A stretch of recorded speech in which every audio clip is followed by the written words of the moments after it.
How's it going, guys and gals? This is Elderboy coming back at you. Hope everybody's doing well today. We're gonna start out by looking over some patch notes. So let's go ahead and enable the browser.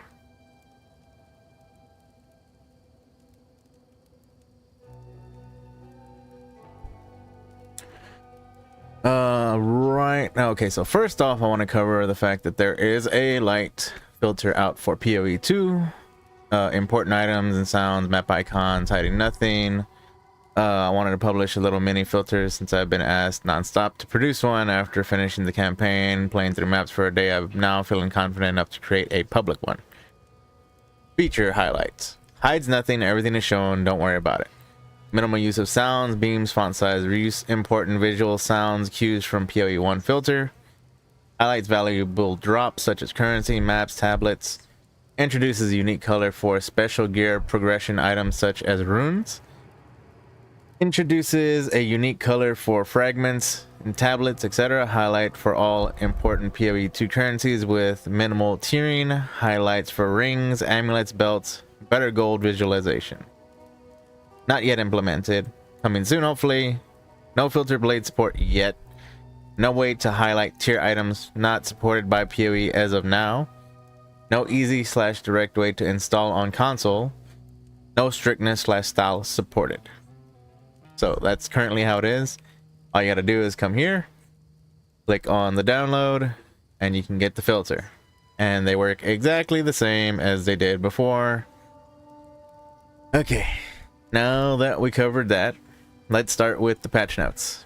Okay, so first we have patch notes, restart list 010B patch notes.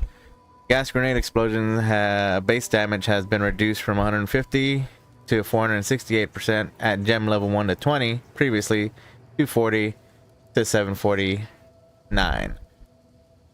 So yeah, that's a huge reduction. Gas arrow explosion base damage has been reduced to 100 to 312 at gem level 1 through 20, previously 250 to 780. Huge reduction, so they were doing crazy amounts of damage. Temporarily disabled the blood-soaked character effect microtransaction, fixed an issue where some players could get stuck on a loading screen indefinitely. Fixed a bug where you could not refund Atlas passive skills while using the controller. Let me check something real quick. Move this down here. Time being. Let's see what else. Fixed a bug where you could not refund Atlas points when using the controller. Fixed a bug with automatic gateway selection when playing on console. Fixed a client crash that could occur when toggling the hide login email option. Fixed other client crashes. Fixed 2 instance crashes. Okay, next one. Campaign bosses killed after the first kill will now drop less currency items, replacing them with other items. Increase the drop rate of regal orbs. Significantly increase the drop rate of gem cutter prisms. A single gem cutter prism also improves the quality of single gem by 5%. Okay, so these were all ones they talked about. I guess these were done. Okay, these were done on the 9th. Okay, we're looking for the one on the 11th. So 10th. Summon Raging Spirits. I think we covered that one. Demon form now has a minimum of 1 life cost per second per stack. Alright, these are the patch notes for today on December 11th. Okay. It's pretty extensive, all things considered. Passive block chance now applies to blockable hits from all directions as opposed to just hits from in front. Player size is now set to 0 units while dodge rolling instead of 1 unit.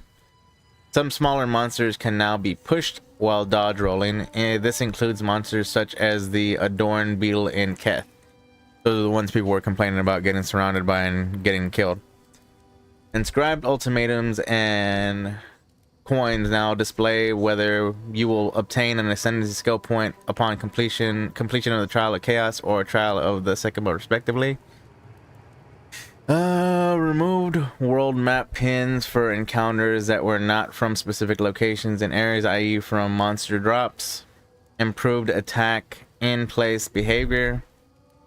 Rain of Arrows and Firestorm now have a hit rate limit to prevent cases of them absolutely obliterating very large bosses. This will have little to no impact outside of boss fights with very large hitboxes. Leech has been buffed. Bone Shatter now more reliably hits your target. The duration of armor break has been increased to 12 seconds, previously 6, so it's been doubled. To improve performance, Incinerate now creates circular areas of ignite around instead of a segment. Add control click shortcut to open the currency exchange at the appropriate NPC. Adds button to travel to Trial of Chaos in the world map. Adds art for close combat support. Added 2D art for Defiance of Destiny unique amulet. Added ascendancy skill points as a keyword, which detail how sets of ascendancy points are obtained.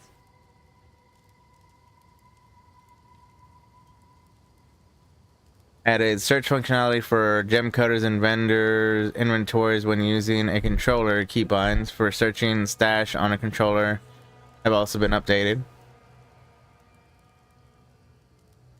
Gem cutting and vendor inventories, okay. Added gem cutter restriction option for gamepad. Added suggested support for time of need. What's time of need? Let's see.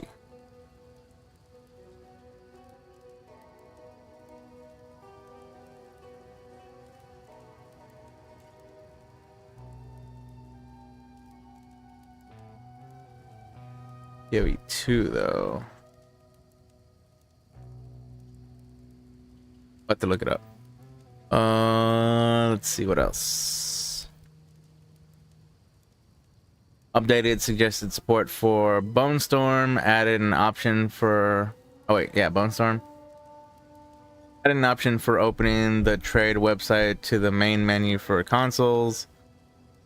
Runes now sell to vendors for more gold. Updated art for reserved life and mana. Updated the description of ruins to clarify that once socketed they cannot be replaced. Auras and curses that affect allies or enemy resistance now display values in the skill pop-out panel. Tweak the audio of the Kiwi pets, Chimera pets, and baby Crowbell pet to reduce their impact in town areas. Updated the wording on the invokers and Protect Me from Harm ascendancy passive skill to clarify its functionality. Updated the description on Hexblast to clarify that it only donates a single curse per enemy in its radius. Updated the description of Fiery Death support to clarify that the support skill does not need to kill the ignited enemy itself. Reduce the defenses provided to monsters by Magma Barrier modifier. Oh my god, thank you. This is literally like that. This was like an 80 to 90% reduction in damage. We'll see how it is now. Smoking Goliaths no longer use their suicidal attack if they're rare. Why not? The Goliath attacks, that's probably what's killed me the most. Big slams from regular mobs and stuff like that. And like, I think some of the monsters, you know, that have like heavier hits, they have like guaranteed attacks or something. Ultimatum changes. Generally improved balance across the board with ultimatum monsters, bosses, and modifiers. Mostly targeting outliers that were too difficult and bringing them in line. Monster density of ultimatum encounter has been made more consistent. Stormcaller ruins, blood globules,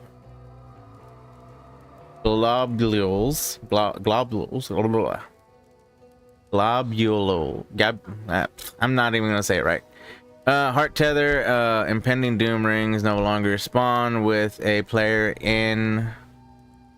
when a player is on a lift or near the altar in the Val's soul core room. Fixed a bug where player minions could get stuck at the top of the lift in the Trial of Chaos. Okay, bug fixes. Fixed a bug which caused enemies to be primed for stun or electrocute earlier than intended while in party. Fixed a bug where gambling legionnaires with the integrated efficiency ascendancy passive skill allocated could lose their 3 additional skill slots if they were empty when entering a new area.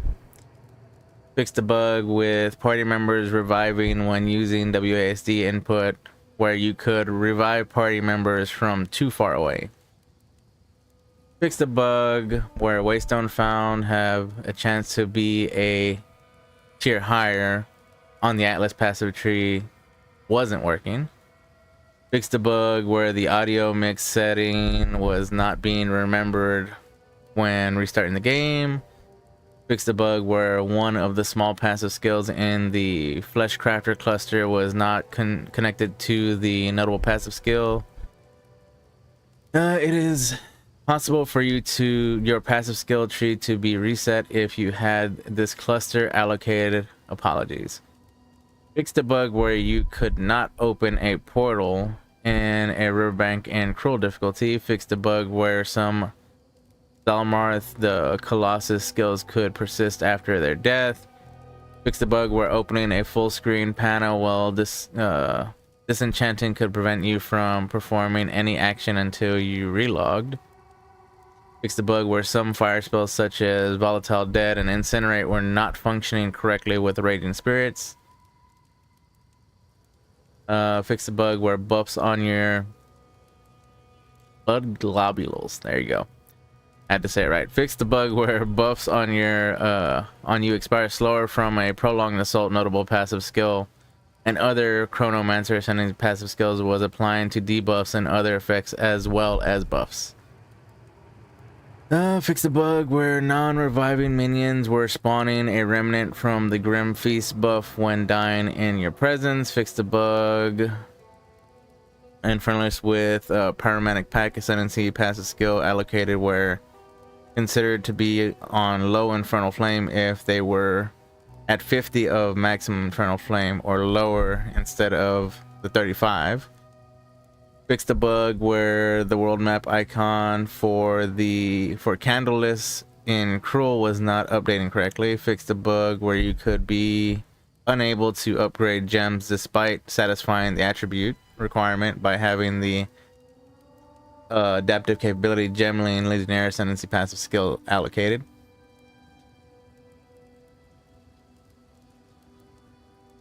Fixed a bug where Fiery Death support was not dealing damage correctly. Fixed infusion support gems on Herald skills applying the gain damage as extra elemental damage to all attacks instead of just the damage from the Herald itself.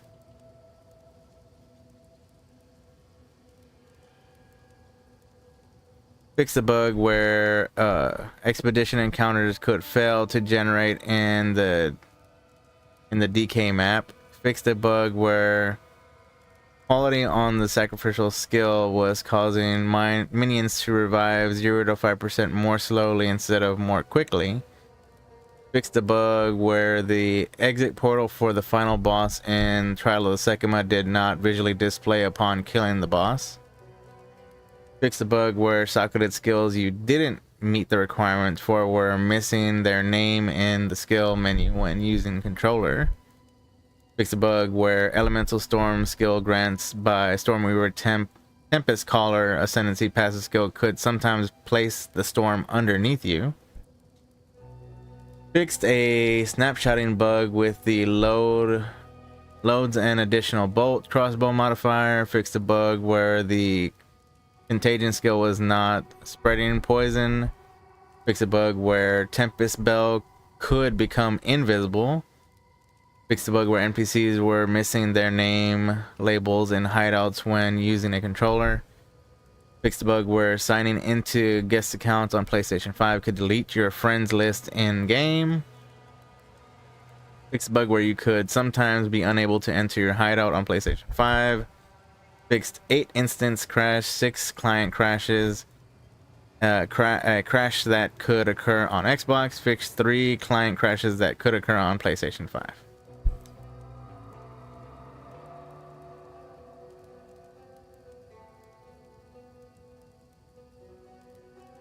All right, that's all the patch notes. We're gonna go ahead and jump back to the game.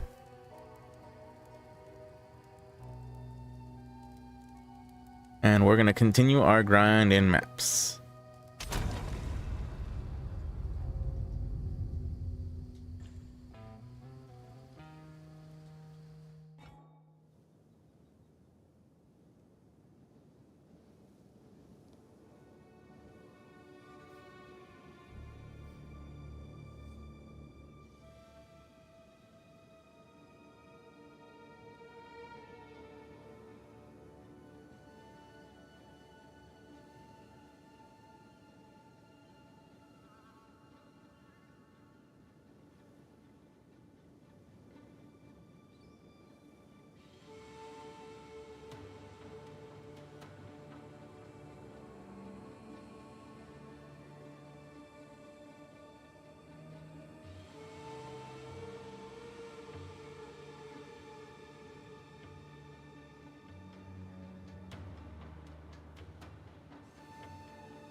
toxic.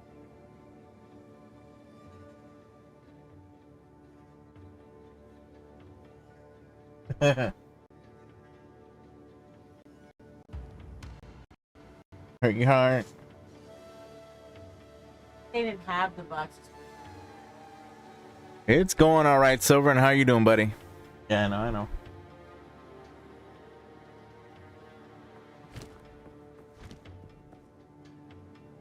Yes.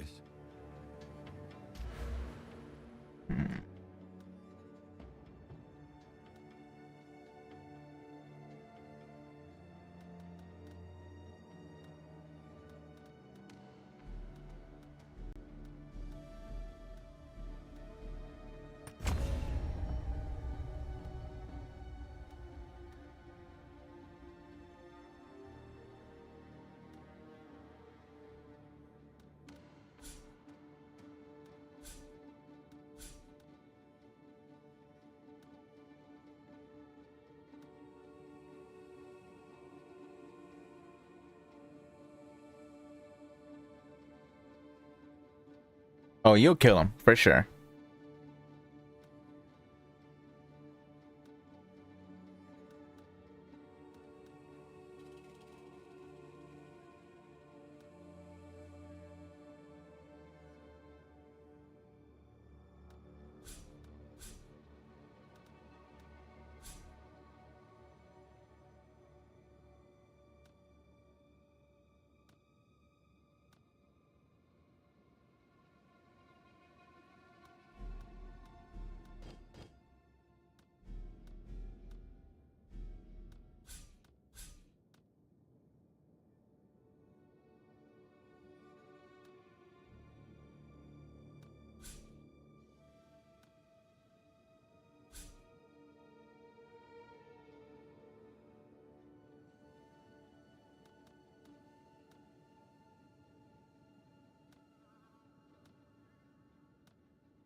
Kind of bummed that my build I was working towards got whacked with a nerf bat. Which build is that?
What build were you working to, Silver?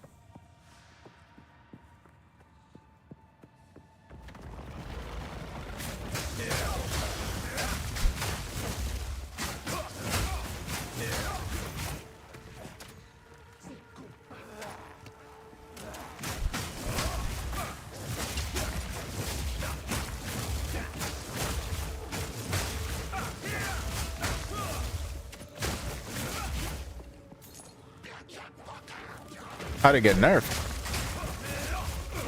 I didn't see any nerfs about Comet in any of the patch notes.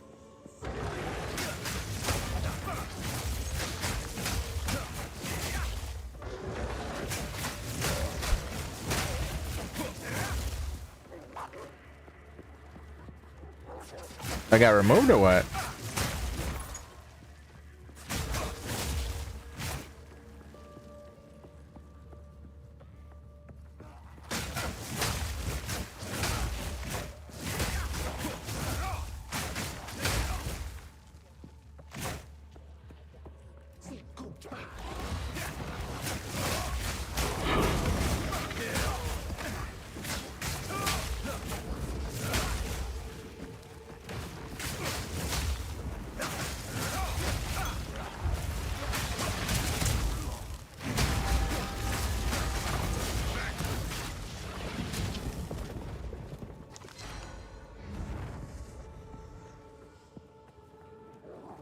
I didn't see that in the patch notes. Maybe I missed it then.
I'm guessing everybody went to bed already.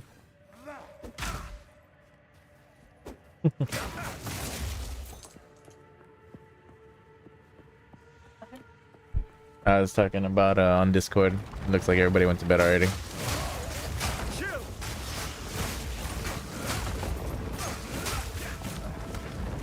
Oh, baby. Did you put up the food?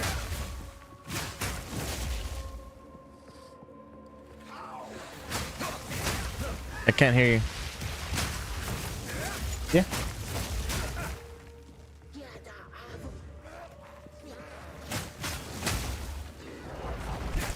Or brutal enough by changing the number of mob types needed to trigger the cast. Number of mob types? Very confused.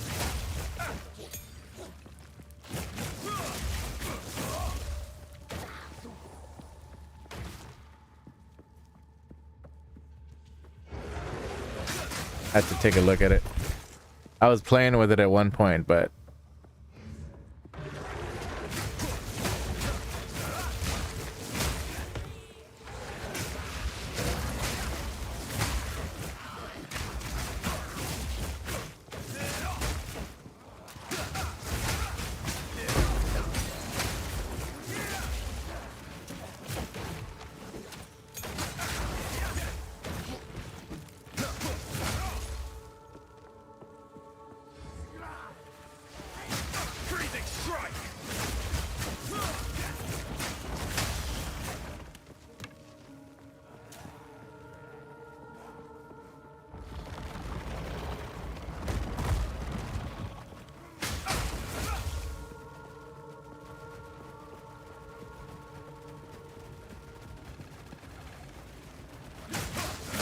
you already gonna go to bed, Silverin, or what?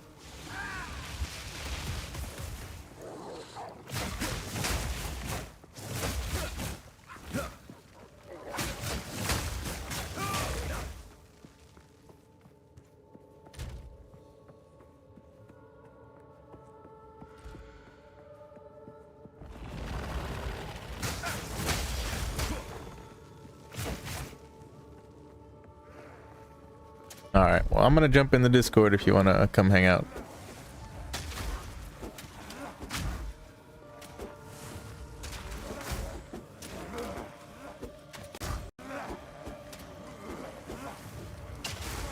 That way you don't gotta type while you're playing.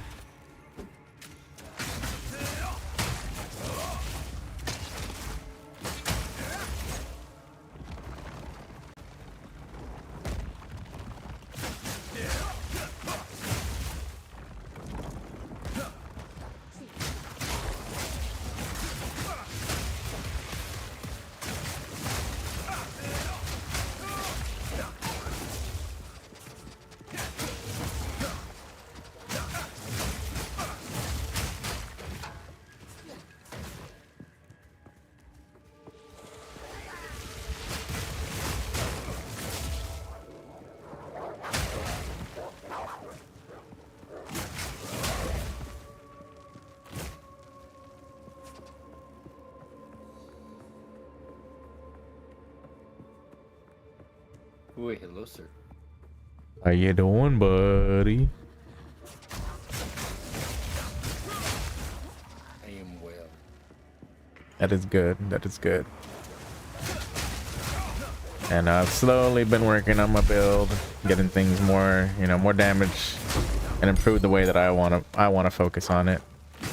A lot of people are like pushing power charges, but honestly, and at least until you get like extra spirit, it's not even worth doing.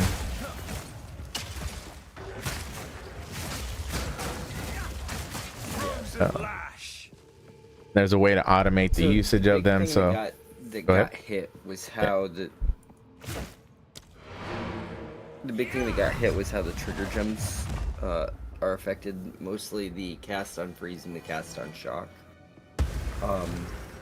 So the thing that they did was they added in a monster power calculation to it, so it should trigger roughly the same for bossing, but when you're clearing, it's going to take a huge amount more to do any of your clearing, because the I'm going to say rarity type, because I don't know the correct term for the mobs. yeah. Each give a certain value towards the trigger.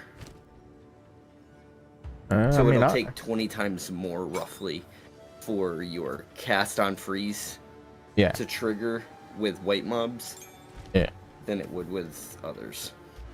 I got you. Here, let me try it out. Let's see. I'll just refund this for a little bit of int. Time to refocus. I guess I'll drop my defensive ones for now while I mess with this. Oh, what's now? Oh yeah. Okay. I can always turn those back on. I'll turn this on. And we'll throw clarity in there. Why not? No, I don't need it in there. I need it in. Do it there for now. All right. Let me just run a map and let's see how it triggers that. I've been like playing around with different things. I just made a bunch of adjustments to my build, included rage, because rage is like a huge source of attack speed. So right now I'm scaling attack speed by rage and by dexterity stacking, and then of course whatever nodes I can get. But eventually I'll like move some nodes around for power charges, but right now it's basically like any extra damage I get, it comes from when I crit.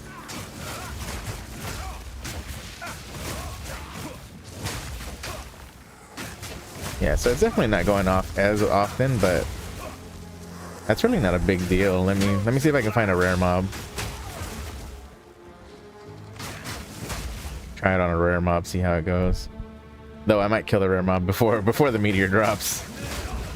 Or comet, I mean.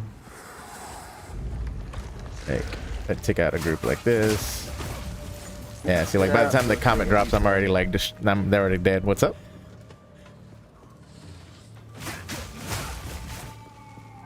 I got you saying meteor instead of comet. Yeah. See if I can find a rare mob somewhere around here. But yeah, no, I've been upscaling as much attack speed as I can. It really makes a huge difference with this kind of build, because you're primarily attacking and teleporting and attacking.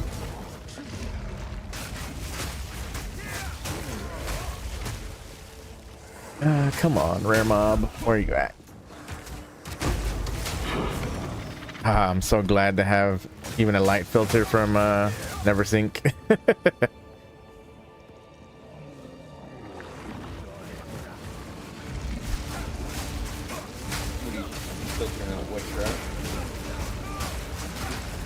Like, what'd you say?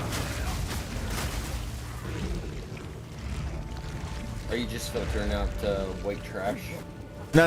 So Neversinks, it shows everything, but it just it highlights like currencies and tablets and stuff. So that one, because he just made a light filter to use. Filtering anything out, you're just I'm highlighting, basically. highlighting stuff. Yeah. You know, points of importance. He hasn't got it up to the point where it's like on filter blade. I'm screen, so I'm very delayed in responding. Oh, okay. Gotcha.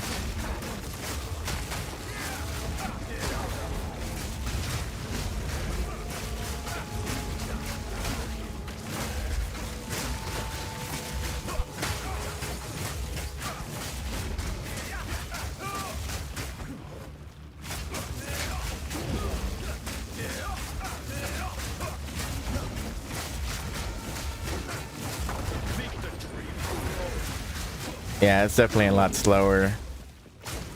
I remember when I first attempted to use cast on freeze, it was going off so often that it was just like killing my mana.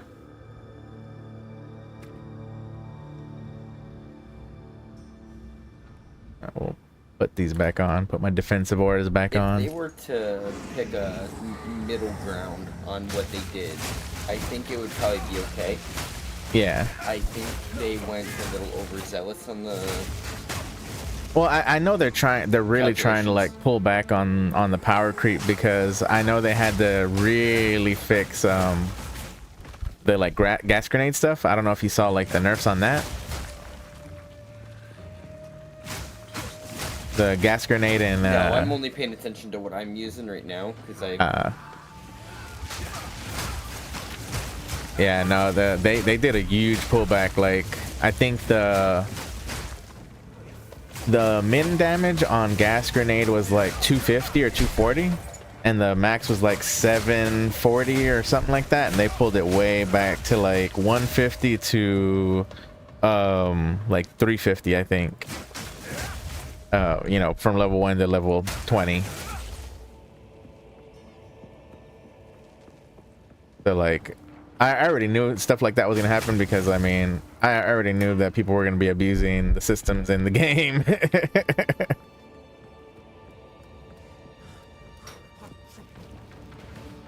That's why, like, I was like, you know what, I'm gonna play something. I'm not gonna rely too heavily on one thing or another, you know. So like, the only thing that I really rely on is freeze, but I actually like take nodes to support it. It's not like it's free, you know what I mean? It's not free powered by any means. I still have to use a lot of nodes to get where I need to go.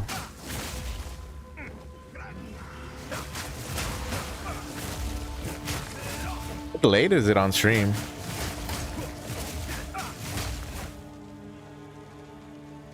About 4 seconds. Frozen lash. Interesting.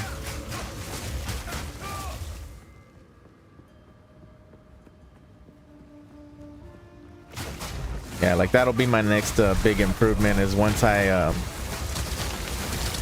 get my next ascendancy, I'll have a lot more spirit to work with, and that'll allow me to get another or two up and running. And so then I'll be able to add in power charges to my build, and then I can actually start moving some stuff into power charge, max power charges slash what they can actually do for me. Okay.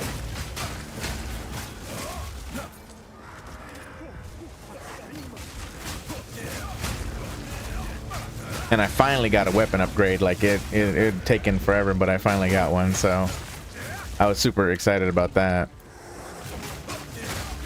That's one thing I can say, is when you finally do get an upgrade, when you know it feels like you accomplished something.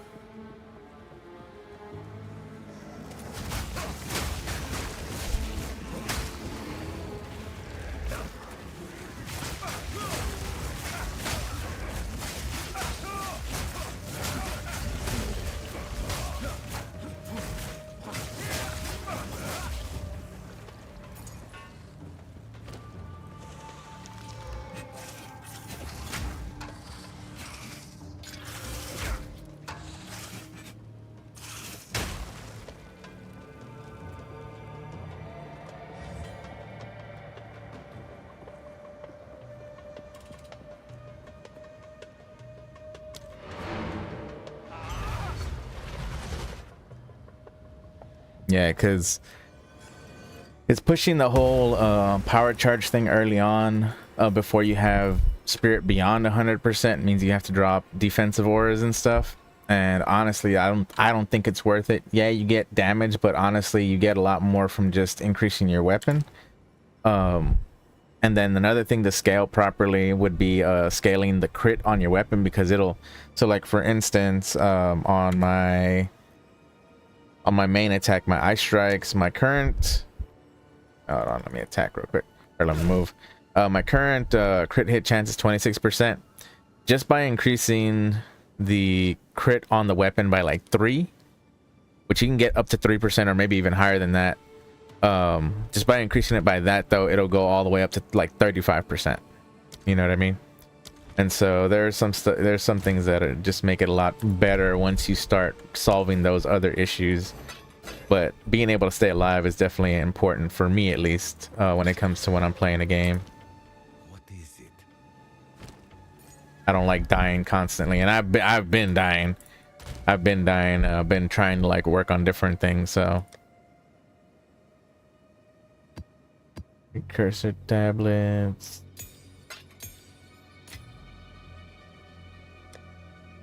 I got too many T1 waystones.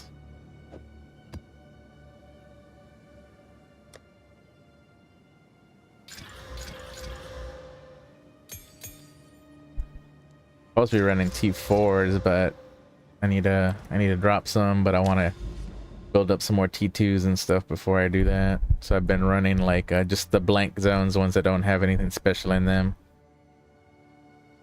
Like anything with bosses and stuff, I want to kind of up them a little bit. Like this one, I'll probably just do this with some extra waystone drop chance. The forge. I was real upset the other day though. I tried to do my first logbook, and did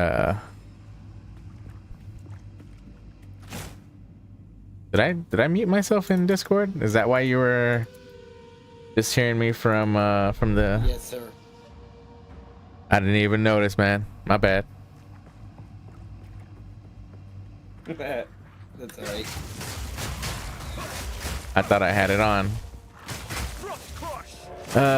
But yeah, no, I was super upset, man. I tried to run my first logbook, and I set off the explosions, and when the first pack exploded, my game crashed and all my portals disappeared. No.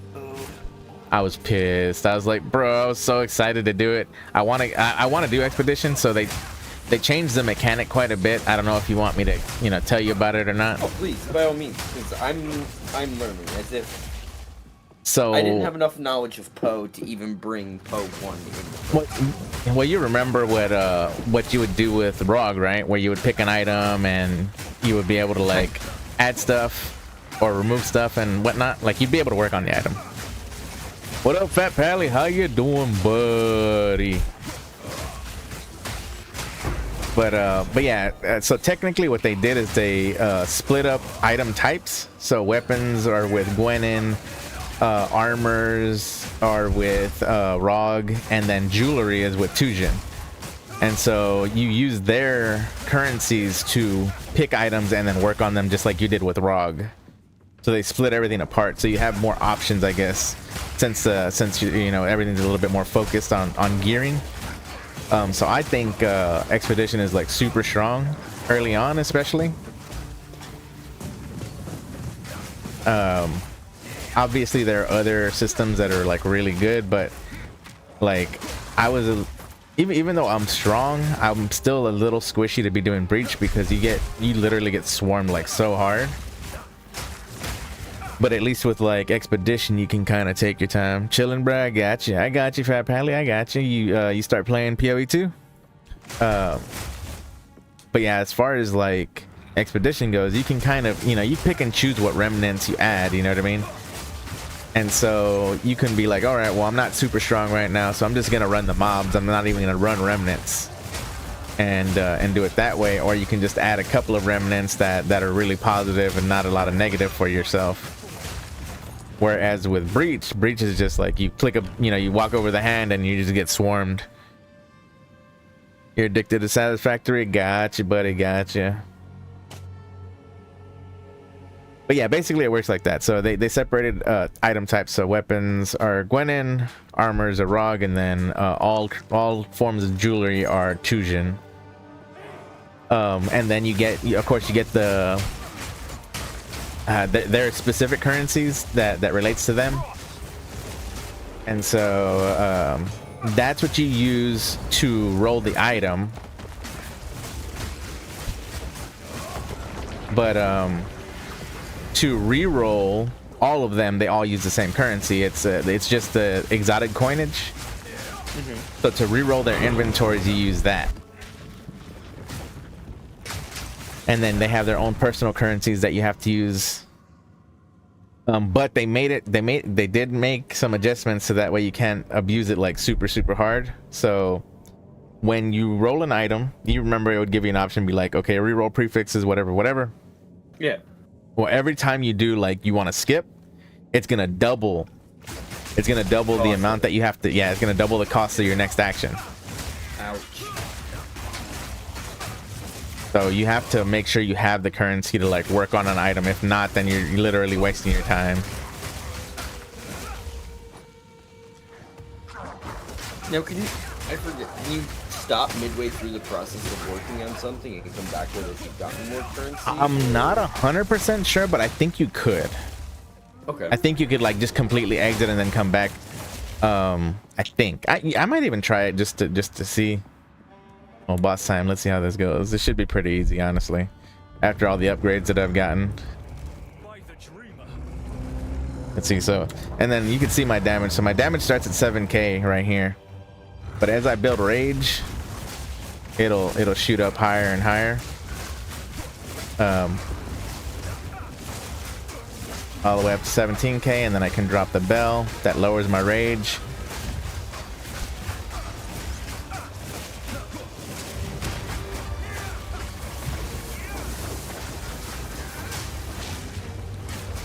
But yeah, my defensive layers are pretty good.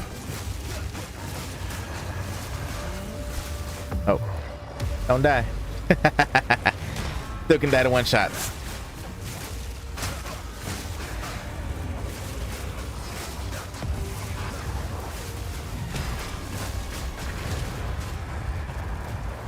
Gotta avoid one shots for sure. And this guy, it looks like they worked on him a little bit, but his hitbox is kind of funky. The Goliath, whatever guy.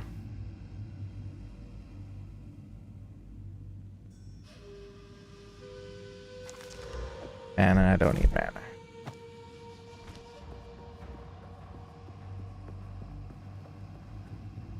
Okay.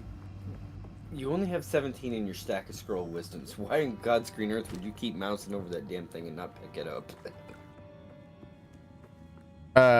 Pick what up? The scroll wisdom that was back there. Oh, I mean, because you can ID in town anyway, so I'd just pick them up as needed. That's right, the hooded. And you can buy more if you really need them for gold, so it's not really a big deal. I mean, I got like 375k, and that's because I just use a bunch to like respec points. I think I was at like 600k or something before that. I can't seem to find the guy to gamble with. I think that's bugging me too. Where's okay, there he is. I was like, where the hell is this guy at? Keep respawning these damn minions.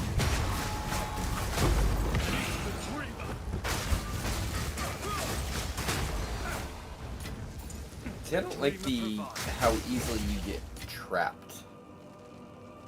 Well, in this specific case, there were a lot of things going on as far as that. I could have rolled away. But there were a lot of things going on in that instance because I was being slowed by their damage because they had cold damage too. And there's a lot of slow effects in this game, I've noticed. Like even so, you remember grasping vines in PoE 1, right? Where the little green things attach to you and they slow you? Yeah. Okay, well, they're in here, and usually they have those freaking guys in a pack, and they'll just lob you with them. And so you will literally be completely slowed. The only like thing that really helps me is the fact that I can dash. But I can only dash if there's like an enemy somewhere, you know. But yeah, I can at least dash, so that helps a lot. But yeah, man, it's just one of those things. Why did I don't know why I picked that up. Anyways. Time is not on our side. That. I don't know why I picked up a white item. Probably accidentally. I need to use a transmute on. That's not bad. Give me something good. Give me something good. Give me. Man. Yes. So my ideal weapon at the moment, like after like calculating in my head, it's flat fizz, flat cold, percent fizz. So highest is as I can get. Then in the suffixes, it needs to be attack speed, plus crit, and then plus to melee skill. And that would be like the perfect weapon.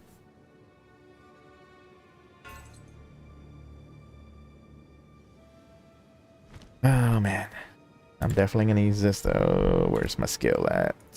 Get myself some more attack speed. Give me that. And I've already started like organizing my tabs and stuff because yeah, I don't like having a mess. Belts, rings, accuracy, and shit life regen. That's terrible. Tablets. And they still haven't implemented a map tab, so the waystones just kind of go in their own tab for the time being. But yeah, so I only got 3 of each. Let's find out. We'll go to Tujin. Let me see if he has anything that I want to try and roll. Or let's go to each one and we'll see if there's something I want to roll.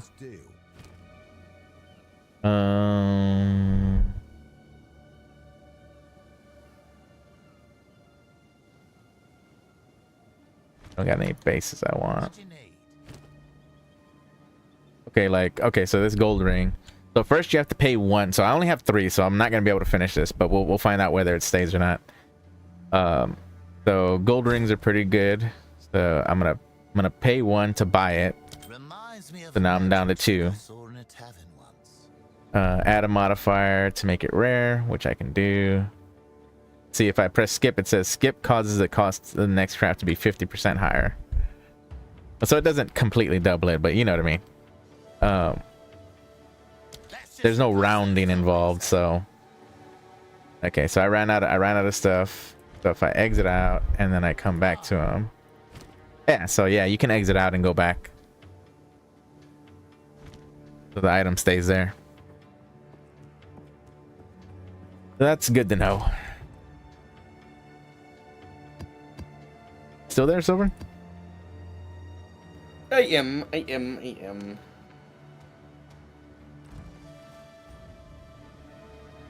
I mute myself again or what? Oh no, okay. Just making sure. Sometimes I press buttons and my brain doesn't remember that I pressed the button.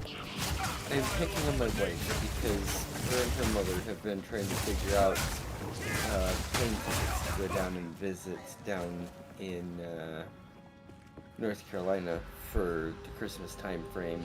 And the two of them so graciously decided on a 6:15 a.m. flight. You.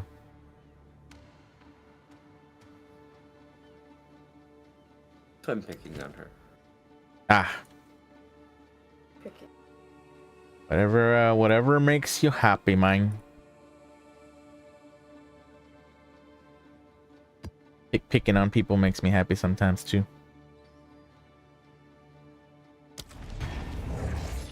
Picking on my loved ones specifically.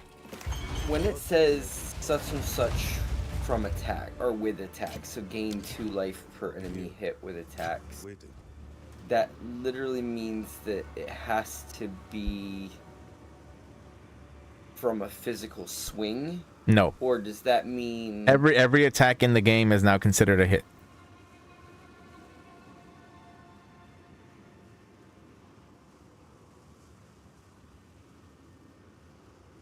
Okay, but they So- cannot be a spell though. Spells are not attacks.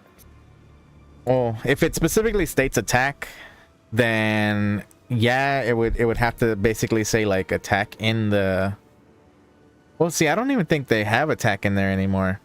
So when I mouse over one that says attack and I hit Alt and look at it and read the text script that goes with it, its attacks are skills that directly use your equipped weapon to damage enemies.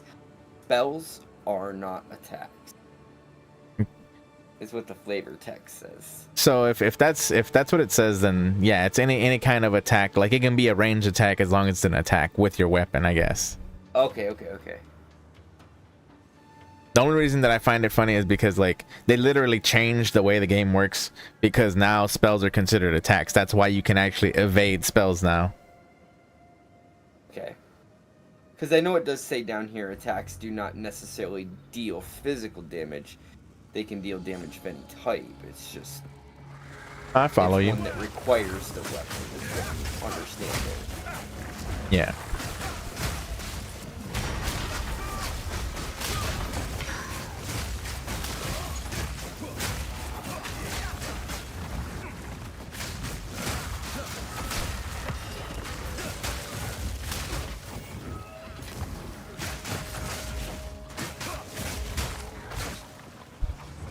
I've been trying my best to not have the overlay up all the time. I actually get tired of seeing it. I just dimmed mine out so much. You just what? I dimmed mine to really. Oh, you made it translucent. Yeah, no, and I don't mind that, but I really don't like having it. Like the game is so pretty now. I don't like having it up all the time. So like, and honestly, like combat wise, it's a lot easier for me to focus because the game is a lot more strategic. So you do have to like move around. The only reason that I'm like destroying stuff right now is because, like I said, I got a whole bunch of upgrades and I made a bunch of adjustments to my character.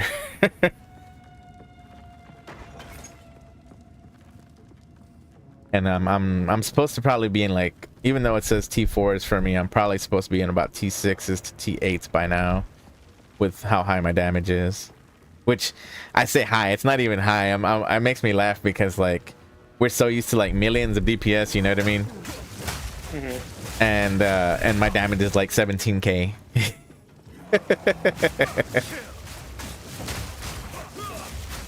But I mean, I think that has a lot more to do with the fact that, you know, it's a new game. They haven't, you know, they're still working out any of the number balances and all that. It's funny though.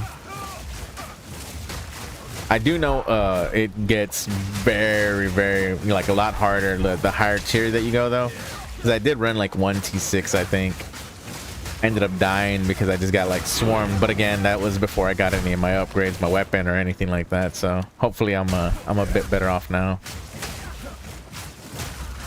Oh man, it feels so good to have a filter though. I can hear drops and I can see them a lot easier. I don't got to be like looking through a whole bunch of white items that all blend together.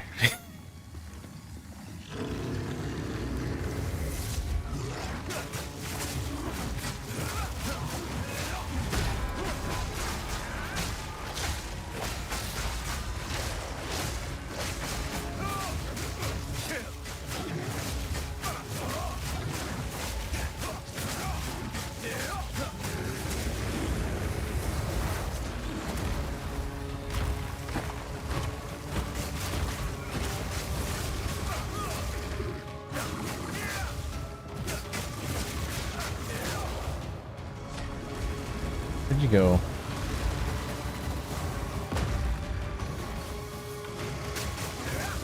Don't got time for you, man.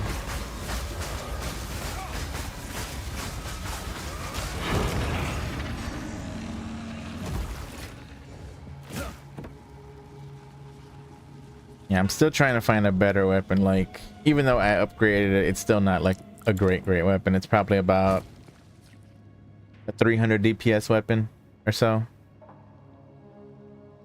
Might be higher than that, just because of the attack speed and stuff, but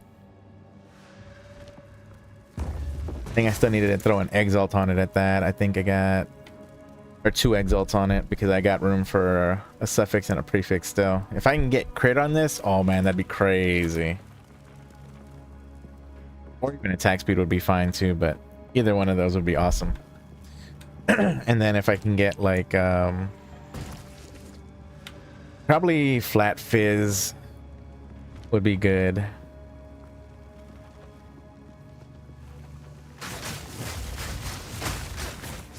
I was hello? Item? I've noticed that sometimes, like you know how sometimes when you're hovering over items, it has like the press Alt to inspect or compare or whatever. Yeah. Sometimes if I like close out the tab while I'm still like hovering, it'll still have the little tag next to the mouse. Real weird. Little stuff like that.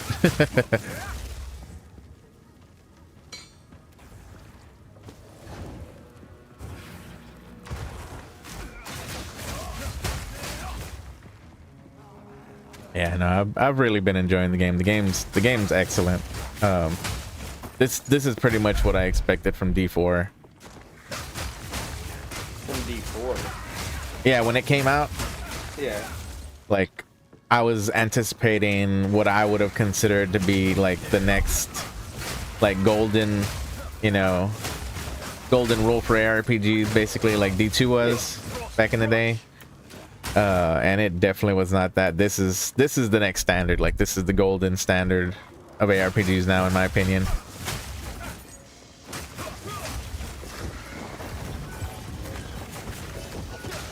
These fucking guys, I don't like them. Skeleton Spriggans, that's what they're called. Friggin' jerks.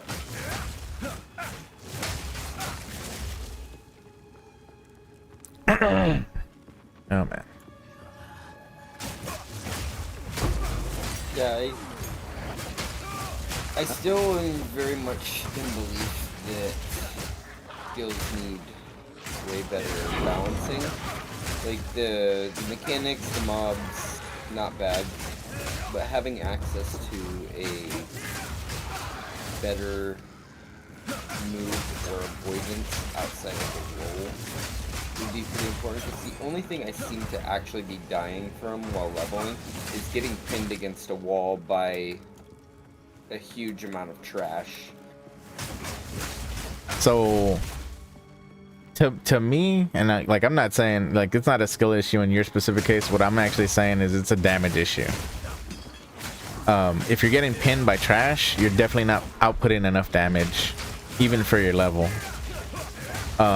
Which is why I know they made currency a bit more accessible, so you could try to roll a better weapon. But sometimes it might be you just end up with shit luck, and you have to either deal with a shit weapon or you have to try and gamble for one or something. But I but don't either feel that I'm putting out too little of damage. I just think that sometimes the packs that I'm getting hit with seem either a little big or a little clustered. That I've got a person on every direction that I. And you're playing Sork again, right? Yeah, I am. Okay. Maybe I'll jump on Sork in a little bit and try it out. I haven't played any other classes yet, so I told myself I want to be able to like farm in maps and stuff, so that way I can farm up currency and everything. Because I haven't been really trading either. Like I'll trade for currency, but I'm not like trading for items. I'm not buying items or anything.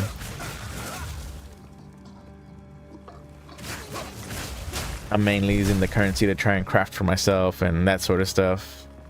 Like an accelerated SSF.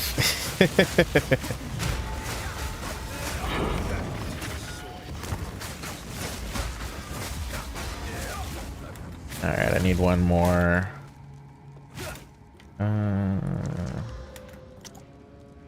And that could have been so good if it was just a little bit higher. Ooh. I keep opening my inventory to click on a friggin' teleport TP scroll. Like when I'm leaving a map, I always open my inventory. I'm like, stop doing it. It's right there. Yes. What can I do for you?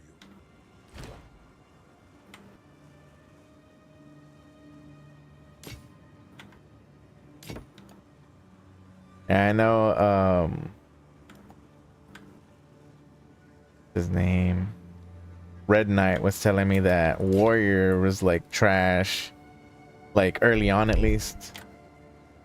Just not enough output for melee.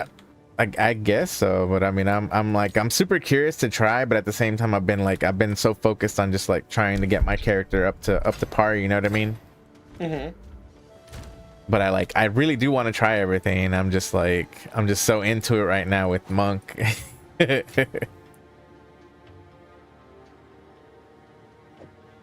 Got a 6. I didn't get any more 4s. I guess we'll try for a 6.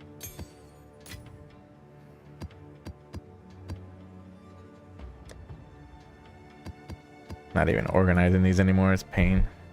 Pain. Oh, I hate Burning Ground. It's literally like one of my least favorite mods.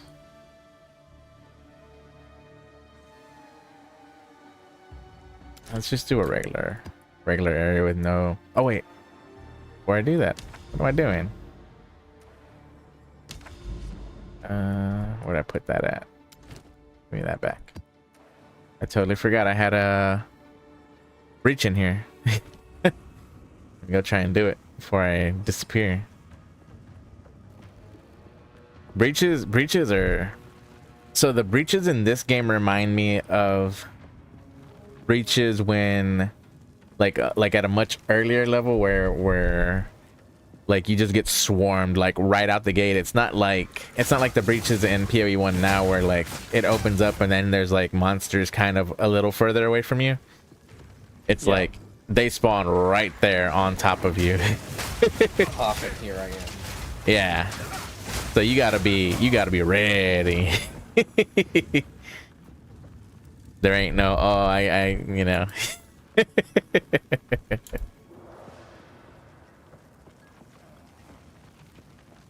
But yeah, man, I just been trying to do the streaming as much as I can. Trying to stay as consistent, at least on a daily basis. I haven't been too consistent hour-wise, but at least I've been streaming more or less every day. Sometimes I've been taking the weekends off for the most part though, which I might still continue to do that, so that way it gives me a little bit of time to kind of if I want to work on some YouTube stuff or whatever.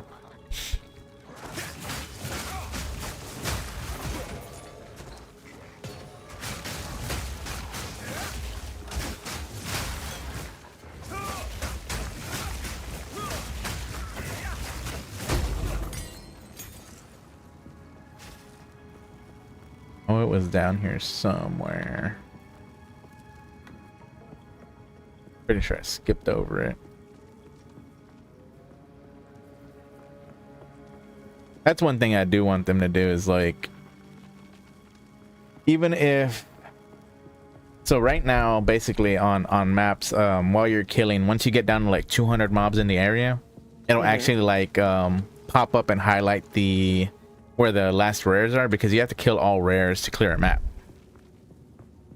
Okay. Which is cool, you know. I'm like, all right, cool. What I want them to do is either A, make the range for discovery for things a little bit bigger, or B, make it to where once you've discovered it, it stays on your map and like you see the little icon pointing in the direction until you've done it. That would be an interesting one, the second one. You know, that way it's not like, oh, it's automatically pointing to it for you, but it's this damn thing. Come on.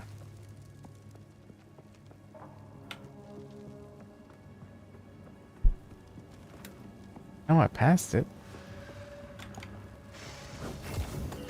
Usually with breaches, you'll see like little purple swirls. Like before you ever see the actual thing, but where did I leave this thing? See, this is exactly why I really want it, because sometimes I don't want to run the breach right away. I want to, you know, finish the map and clear the map before I run the breach, you know. Maybe like after you're like completely confident in being able to complete the map and do the breach, then it's all right, but when you're still like working on your build and stuff, it's not as Not as easy to be that confident. So there isn't point of interest markers for breaches right There, now. Or there things like are, that? but they're based off of your radius from them. Okay, so it's completely proximity based. It's not a one-time proximity and then it stays there. It's Right, and that's what full-time that's what I would like. Okay. I would like a one-time proximity where it pops up, it stays there until you've actually done it. Yeah, the way I was understanding what you were saying is it didn't even exist at all. No, it's there, but it's literally I'm probably past it more than once already. And like I don't know where it's at, and I'm like, bro, this is like I wanted to run the breach, but if I can't find it in the next couple of seconds, I'm not gonna continue looking for it. So yeah, I think that needs to be done because it's just one of those things, and you know, yeah, backtracking's not exactly what I want to be doing, but at the same time, I want to be able to run everything. Portal's there. Come on.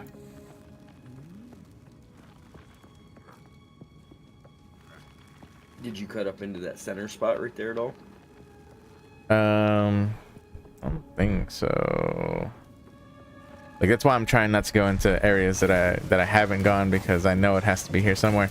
But the weird thing is usually you'll see like purple swirls like in the air even when you're not like super near it. But I haven't seen that and I'm not sure.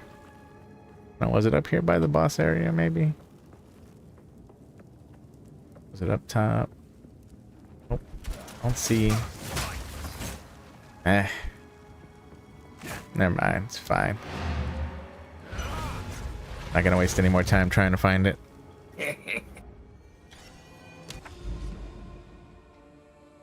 But yeah, you know what's inside a map before you go into it because it has little indicators, little icons on top of it. So there's one for bosses. This one I think is a shrine hideout. Different stuff like that. Run this though. I'm not a fan of Burning Ground though. I've never been a fan of Burning Ground, but in this game I'm so not a fan.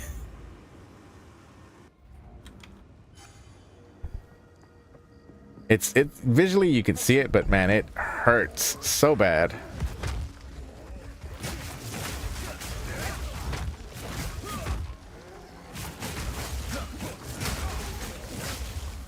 Seeing that, and the thing that kills me a lot is there are monsters that have like, you know how bosses have like guaranteed hits. Yeah. There are white mobs that also have guaranteed hits. Like because if I could evade them, I would be evading them. I literally have like super high evasion. But yeah, Burning Ground is absolutely terrible.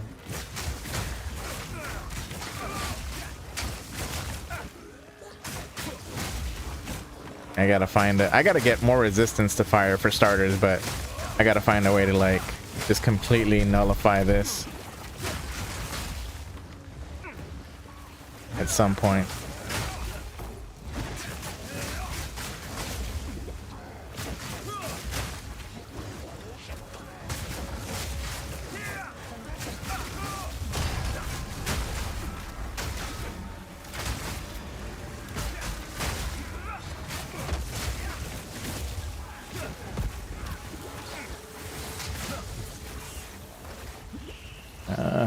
Run away.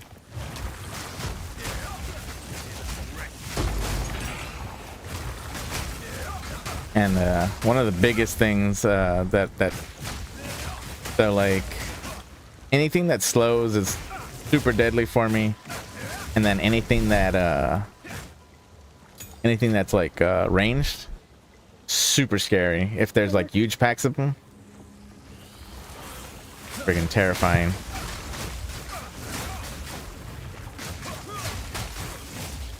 But yeah, you have to keep really close eye when it comes to like floor modifiers and stuff. Oh, stupid drowning orb.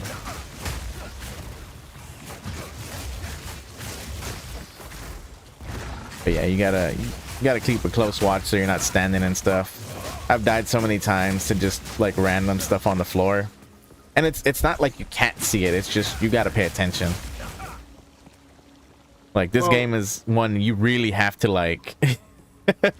It is so new right now. A lot of this stuff isn't second nature yet. So you're not automatically just instinctually reacting to things that you have seen over and over in Pro 1. Yeah.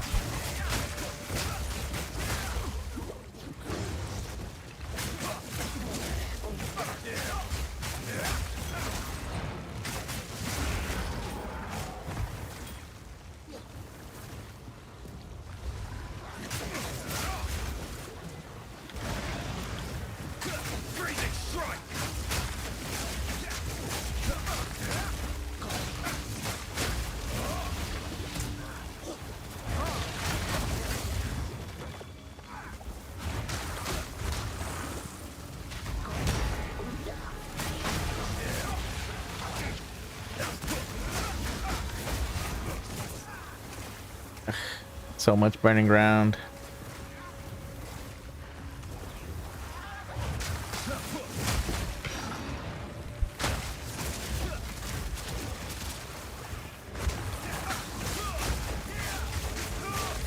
Yeah, you literally have to find spots without burning ground to like really mount your defense. If you don't have, like, my resistances aren't great either, so that's a big thing. Resistances aren't as easy to cap as they were in PoE 1. Like my fire res is 20, so that's definitely not helping. I'd say that's a little low for something with burning ground. What's crazy though is I know that the damage scales based on your map tier too, as well as the spread. So like if you're in a T1, yeah, if you're in a T1, it's kind of sparse. Like you'll see it in places, but it's sparse. You know what I mean? But like in a T6, sheesh, it's everywhere. So how many tiers is there to it? Is it T14? Still... Okay. Well, technically T15 once you corrupt them, but that's a corruption and it's not a guaranteed outcome.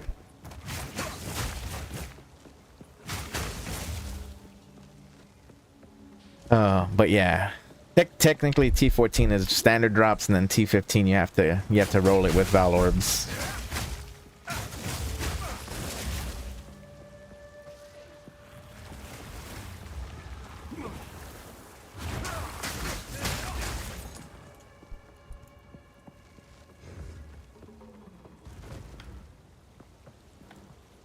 One thing I can say that's been helpful is when you roll your flasks, which you can't roll them like alteration spamming, but you know, every chance you get, pick up flasks, like stronger flasks, and then hit them with a transmute and an alteration, and try to gain you know, point whatever charges per second. I think 0.25 is as high as it goes, or at least as high as I've seen so far. So automatic gain without kill. That's yeah. Awesome. Yeah, and it's kind of mandatory because there are which kind of sucks that it's mandatory thinking about it now, but there are what are they called, flask siphoners as a modifier on rare mobs, so you can like literally like your charges are like gone if you fight one of them most of the time. Yeah.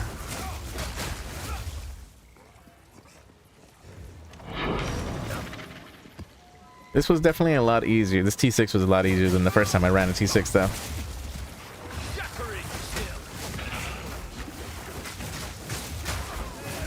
I just have to try not to get destroyed by dumb shit.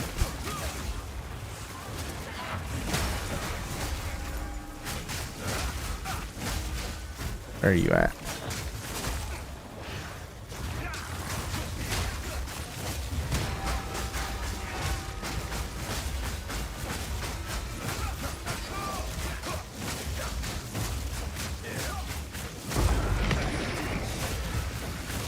Nice.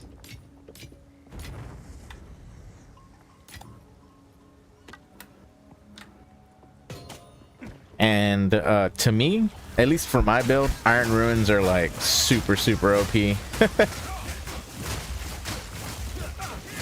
As far as How like do those even work?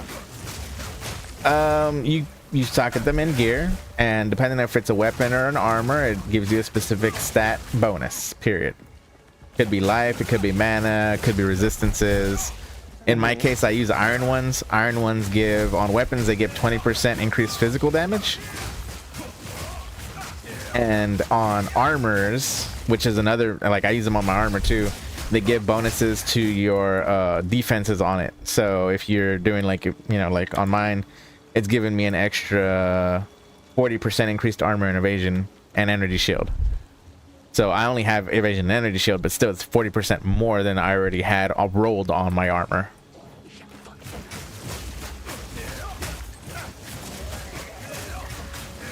And of course there are soul cores, which are like the higher tier versions of ruins basically. And they come with a lot more like interesting modifiers. So like if you're looking for like extra poison on hit or something like that, you can find it there.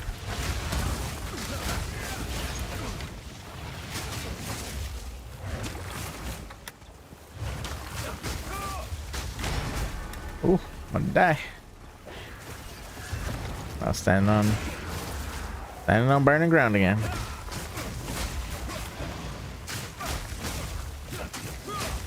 All right. I think I moved far enough away. Thank goodness. Damn. Love it.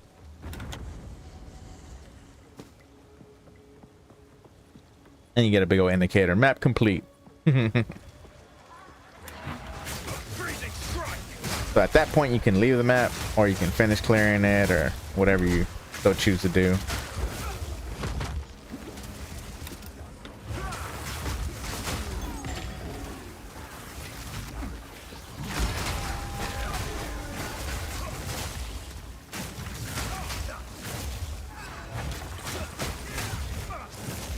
Yeah, there are certain modifiers I really don't like.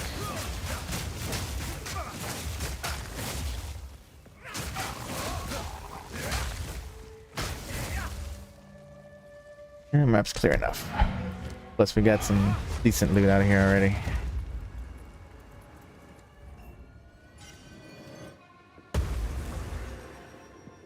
We found a handful of survivors in the area. And so basically the way your Atlas points work, you'll complete 10 of each tier, so 10 T1s, and you can do like T2s in replacement of a T1. So if you can go up a tier, it's fine, but you still have to do 10 of them first, and then 10 T2s, 10 T3s, 10 T4s, so forth. And that's where you're getting your Atlas passive points from.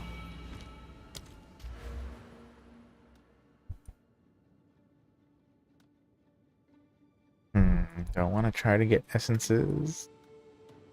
Or do I want more pack size? These are interesting. So like one of them, one of the modifiers, it says local knowledge, and it's basically, so areas are broken down into biomes, and so it'll add a bonus to those biomes. So like swamp and water biome maps have 40% increased chance for dropping basic currency. Mountain biomes drop more gold. Frost biomes drop more jewels, so forth and so on. Pretty cool. Actually, I think I might go with that. I need to get some stuff so I can actually do my dang ascendancy anyways.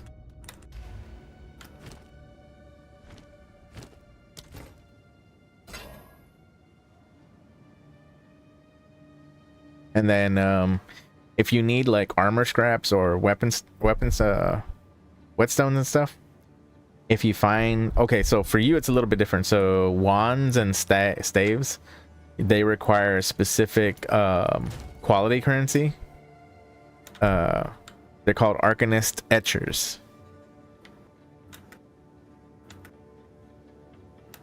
So you might keep an eye out for those.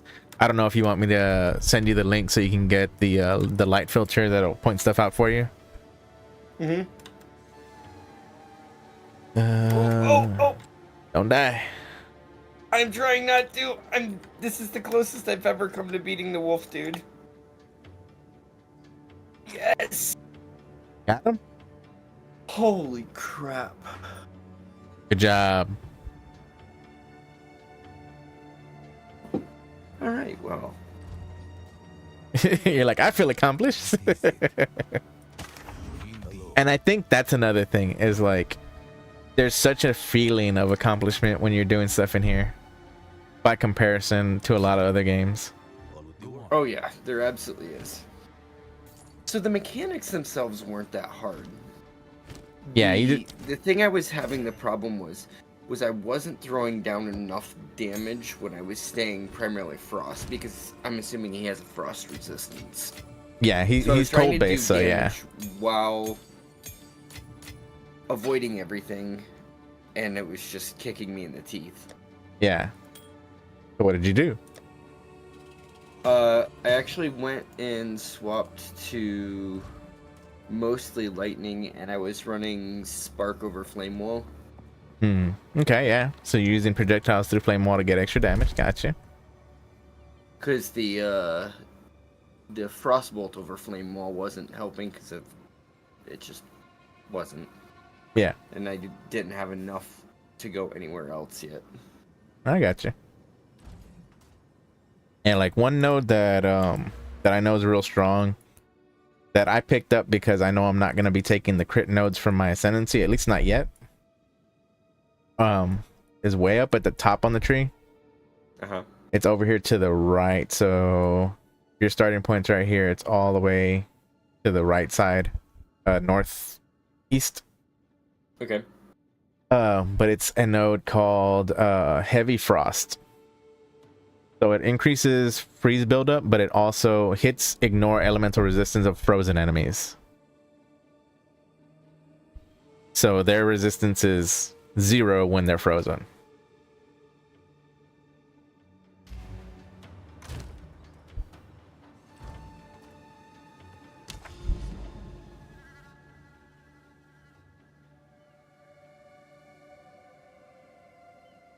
If I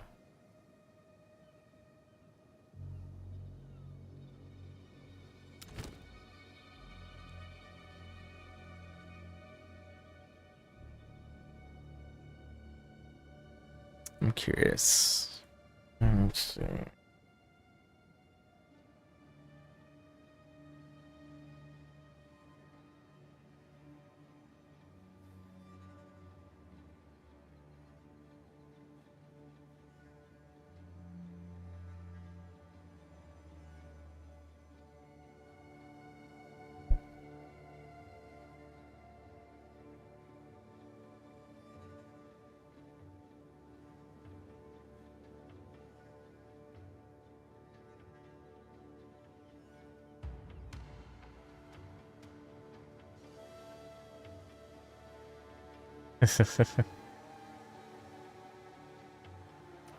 Alright, so now I gotta do T5s. Oh boy. But I need more T5s, so let me grab these T3s. Hopefully get some more T4s.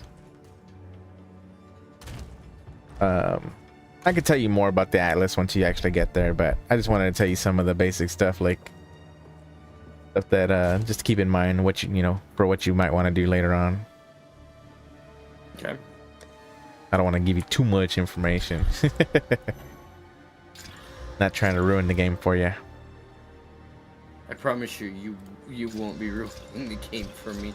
I am struggling so bad right now as it is to try and keep up with everything.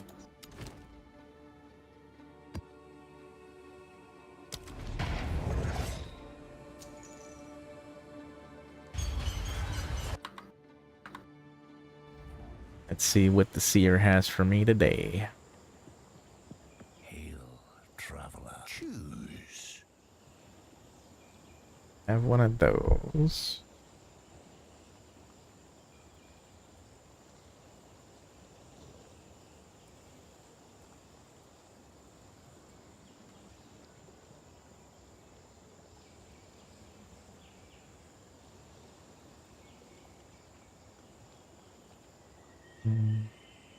That's a big downside on that.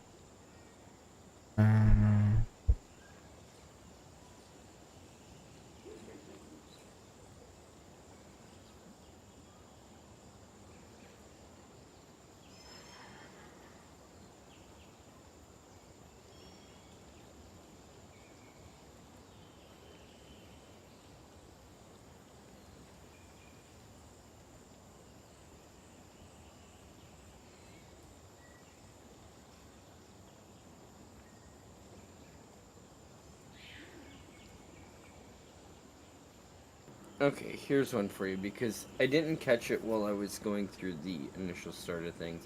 What Mhm. is the difference between the salvaging and the disenchanting from Una or whatever it is? So salvaging is for items that have quality on them Uh-huh. or have sockets on them to get specific Okay. items to do those things. So to add quality to armor, add quality to weapons, etc. Uh, Disenchanting, if you disenchant a magical item, you're gonna get shards for a transmute. If you disenchant a rare item, you're gonna get shards for a regal. If you disenchant a rare with 6 modifiers on it, you'll get 2 regal shards. Is it worth doing that versus selling things for gold or It depends on you. So once you hit once you hit a certain point with gold, or if you don't need upgrades for gear, and you have a decent amount of gold, I would say go ahead and disenchant. Like I've been disenchanting because I'm trying to craft gear, and you need regals to craft gear. And even though regals do drop, they don't drop often enough, at least not in my opinion, to be like, oh well, I don't need any. You know what I mean? yeah.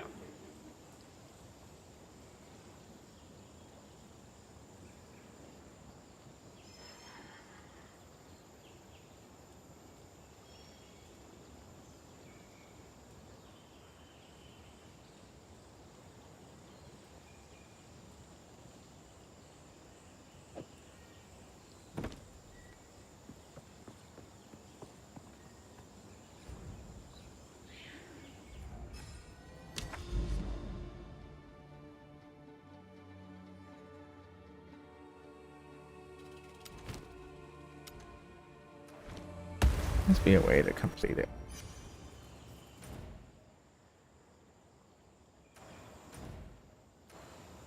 Hmm.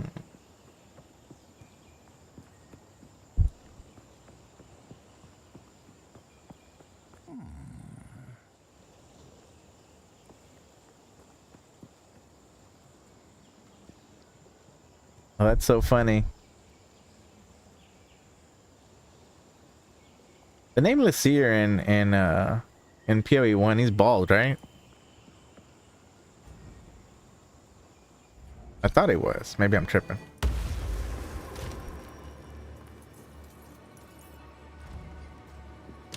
All right, let's.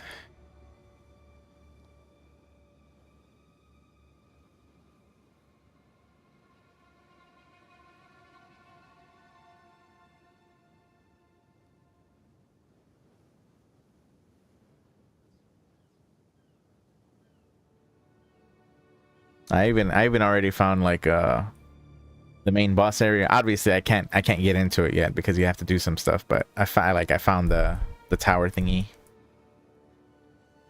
I was like, wow, that thing was close. I need to do desert zones. So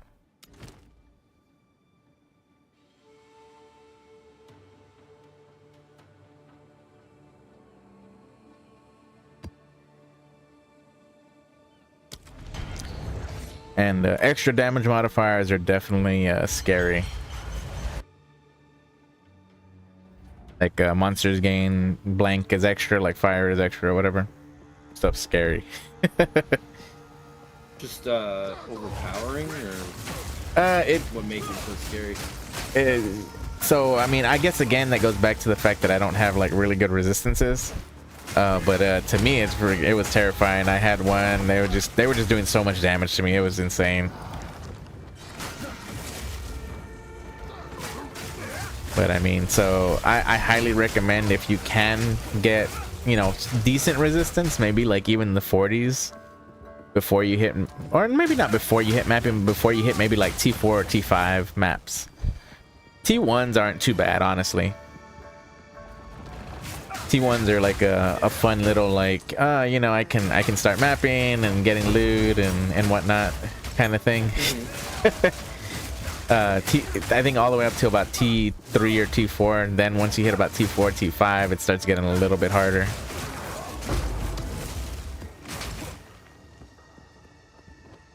Oh man, I'm so glad to have this filter though. I missed just like seeing stuff easier. Makes me happy.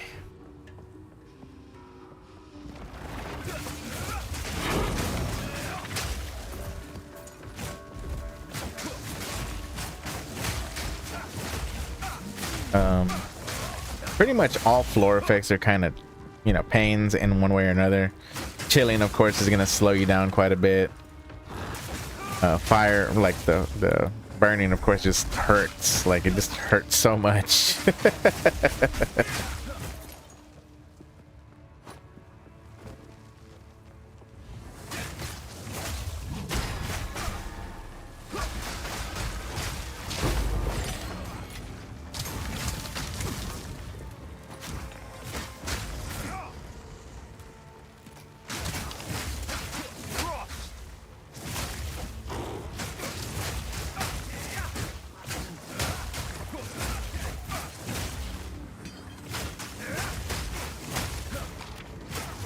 I actually had my I think it was my first day mapping, maybe my second day mapping. I had my first Untainted Paradise. I was like, yeah, EXP. I never thought I'd be that excited to just get some experience.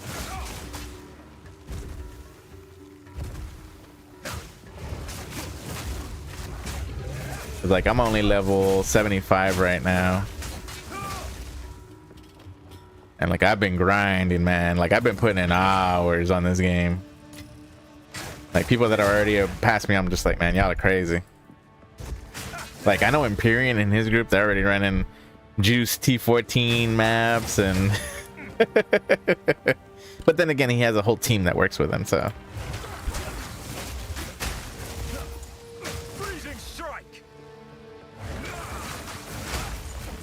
But man, I really go ahead. I think tomorrow in my downtime, I'm gonna have to look for short builds and see what's good now that that's changed.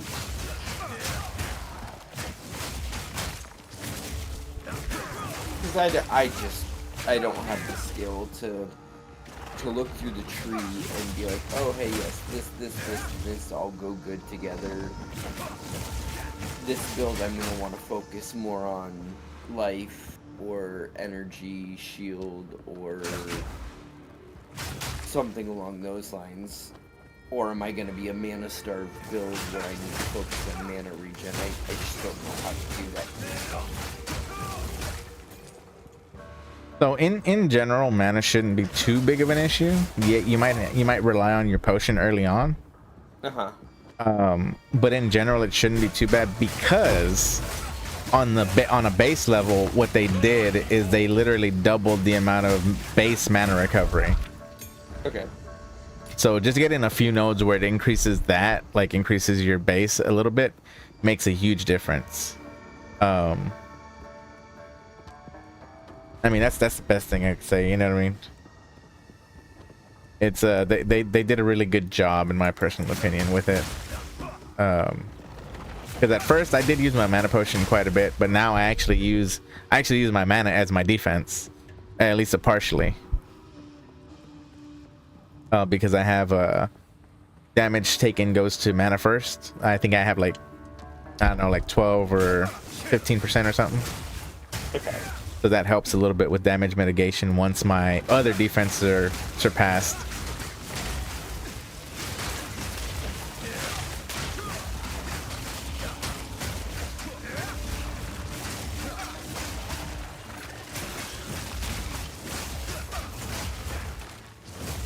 I definitely got to try some of the other classes soonish. I think my build's coming along pretty well, so I'm happy about that.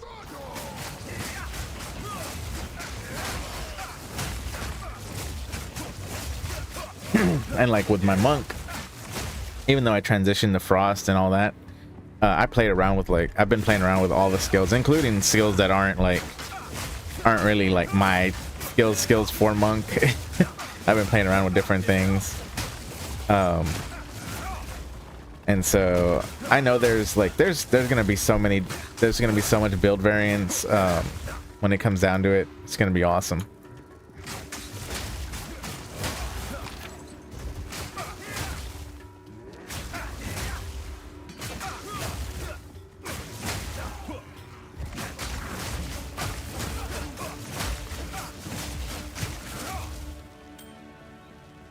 Like there was a skill I was using. I'm not using it anymore, not because it's not a good skill, but I moved on to something else.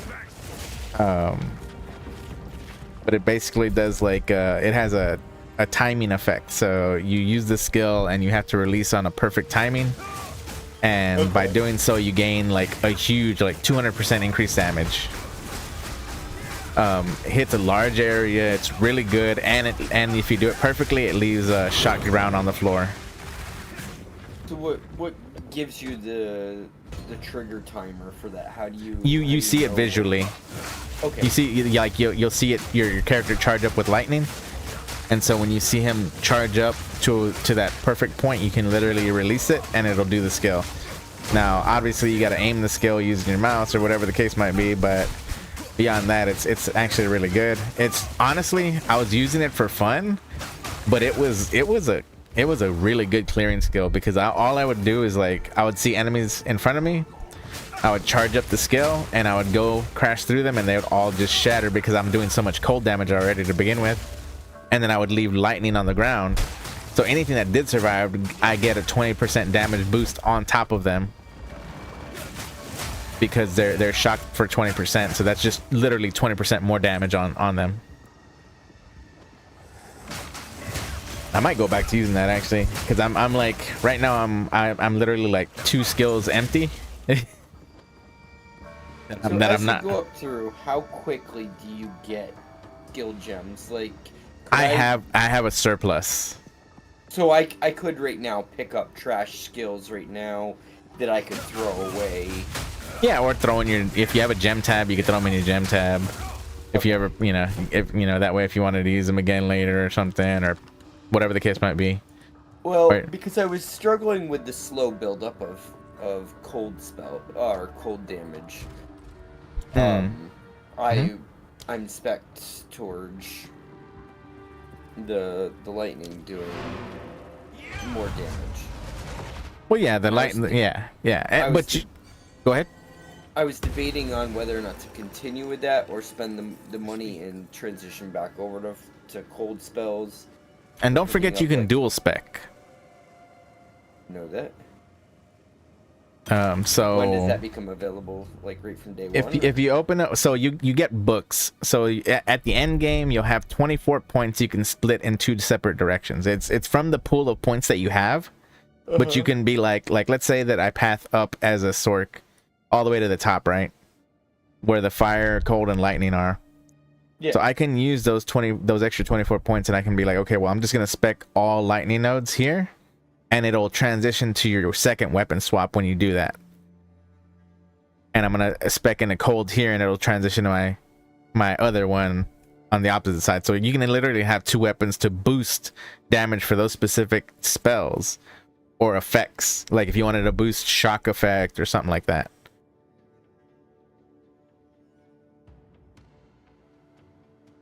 So like right now I'm not dual spec, but I'm not dual spec for the primary reason that I'm not really boosting I'm not boosting anything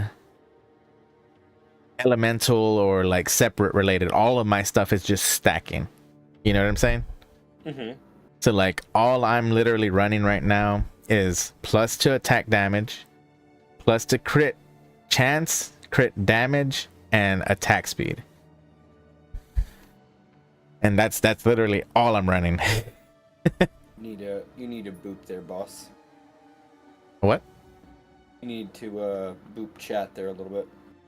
Oh, give me a second.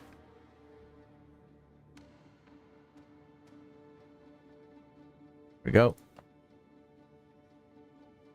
But yeah, it's like the game's been, I mean, I forget who I was talking with the other day, but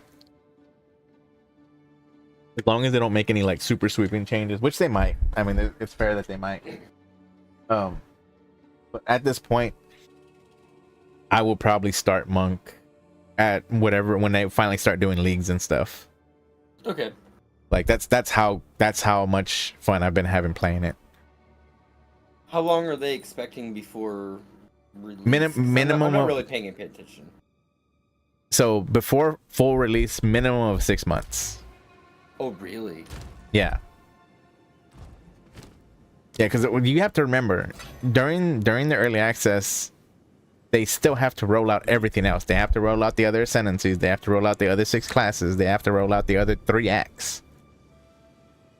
Because all of that needs testing.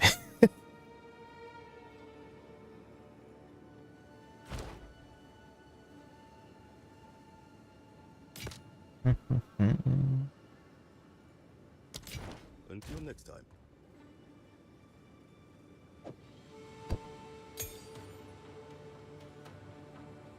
Yeah, I know, but skill gem wise, I mean, I'm floating on skill gems, man.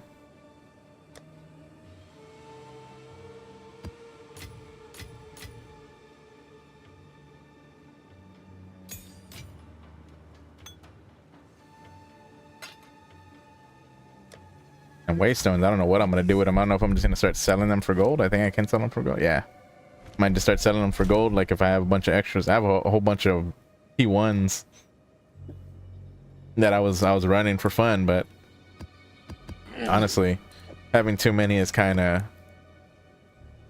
more of an annoyance than anything. You keep like one row of each, and that'll be it.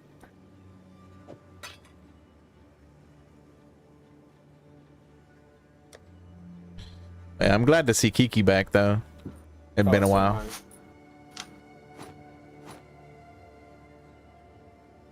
That guy.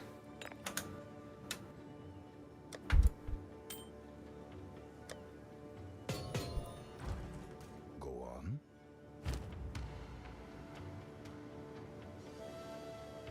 Unrolled her. Not bad.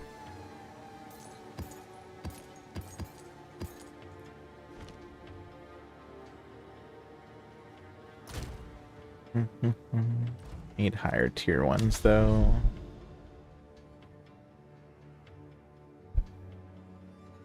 But yeah, if you ever need like some information or anything like that, just let me know. I don't mind, of course.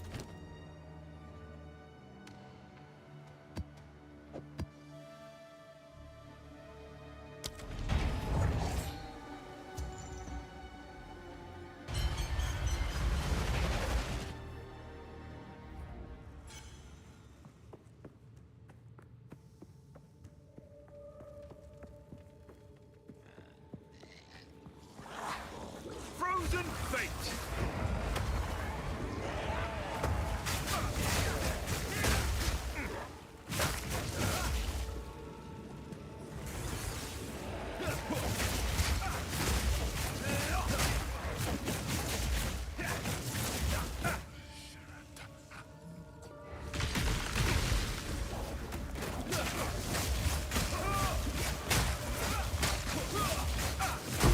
Meet the dreamer.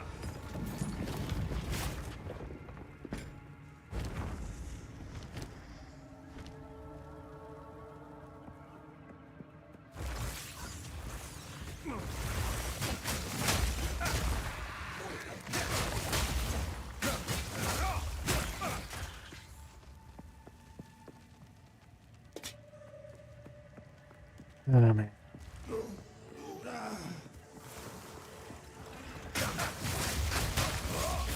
I'm actually surprised not usually like everybody's up late. Freaking Bookter and all of them are usually in here.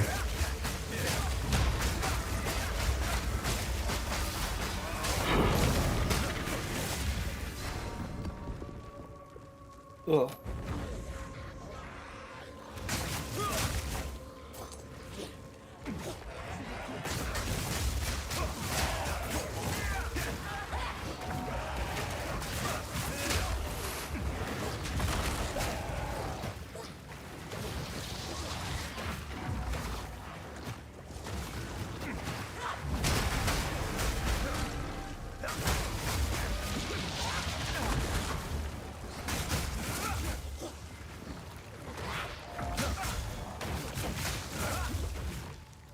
effects.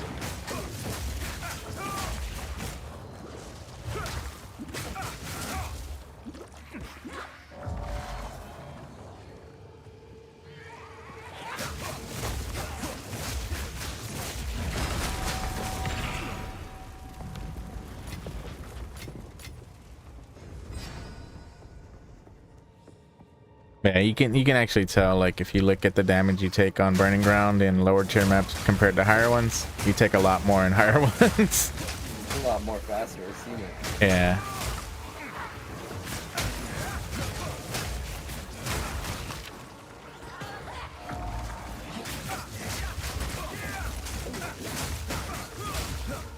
I wonder if there's gonna be a way to like nullify damage from Burning Ground like there was in PoE 1. Probably is. I have like literally I haven't been looking at anybody else's content. I've just been playing, man. The only thing that I look at sometimes is like tweets and whatnot or patch notes.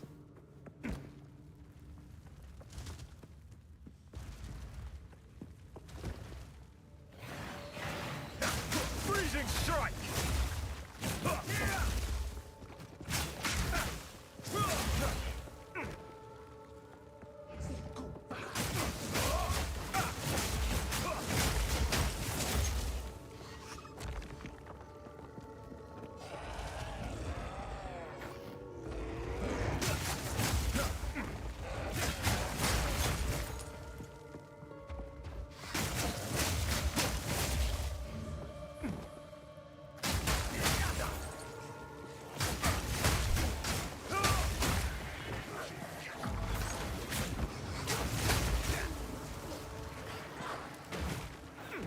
Yeah, I know Ziz is like supposed to be like the PoE 2 ambassador on max roll for like builds and stuff. So there should be some stuff on max roll that should be trustworthy at least.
I didn't even notice that Fat Pelly came by on YouTube.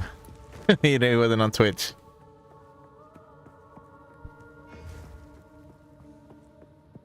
I always forget to look at the little notification thing, yeah, or the little icon on multi-chat. Oh, okay.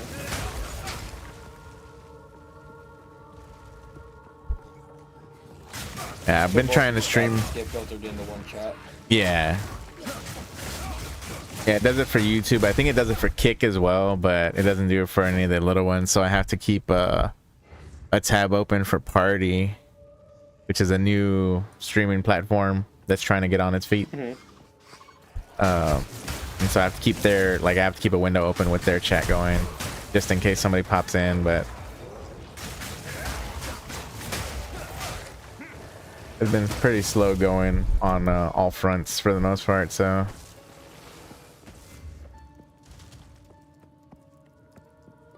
But I'm trying.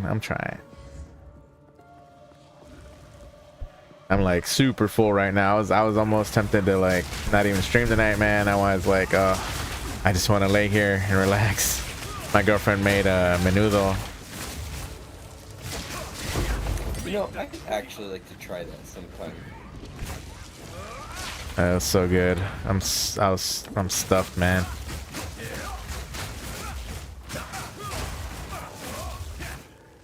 Told Kiki and he's like, I'm real jealous, or he's like, I'm super jelly, or really jelly, and Isn't that his favorite food? it's one of his favorite things to eat. Yeah. And me, well, I don't know about him, but me, I only eat it maybe a couple times, maybe a few times a year. You know what I mean? A handful of times a year, and when it's cold, because that's when I like eating it.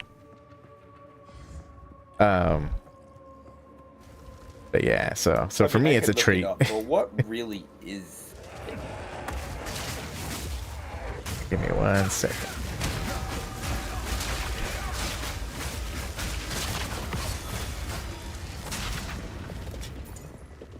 So menudo is it's belly basically. Okay. Like that's the meat that goes into it. That you, well, actually it's not. It's beef stomach, I guess you would say. No, it's just called tripe. Yeah. Usually the meat looks like real white. But it's that with a specific spice blend, and then usually you'll have inside of it, you'll also have pozole, which is like, it's hominy, and you'll put that in there as well. And then if you want, you can add pig's feet. A lot of people like pig's feet in it. Usually once you cook it, because it's one of those things that you cook all day, so the meat's like super tender. Yeah, it just falls apart, and you get all the collagen out of any bone that you use, and yeah, and so of course you use the spice mix, everything like that. Usually when you serve it, you'll serve it with some lime, sometimes tortillas. Kiki and me differ there because I don't eat a lot of tortillas to begin with. So when I eat mine, I just eat mine like that. You can add jalapenos, cilantro, lime, etc. into it, and you know, adjust the salt levels. Usually you don't want to add too much salt while you're cooking it. Because the meat is so absorbent, it'll take on too much salt if you add too much. yeah. So you salt it to taste, but don't. Is it done the consistency of a stew, or is it done the soup. consistency of a soup? It's a soup. So it's thin. Yeah. And so you'll usually drink some of the soup while you're going, and sometimes depending on how spicy you make it, your nose will probably start running. That's awesome. But no, it's delicious, and it's oh man, I'm so full. I ate 2 big old bowls, and I'm just like, oh, I'm trying to breathe. What is it? Time.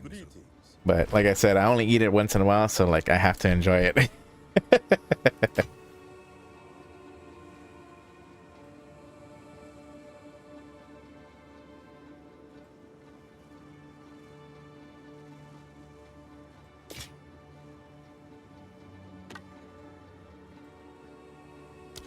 Time is not on our side. As far as trading goes, I've kind of just been playing around with stuff. Like I'll throw things in like a 1 exalt tab or something, just to see if I get a hit, and then if I get a hit like too quickly, obviously I'll adjust the price. But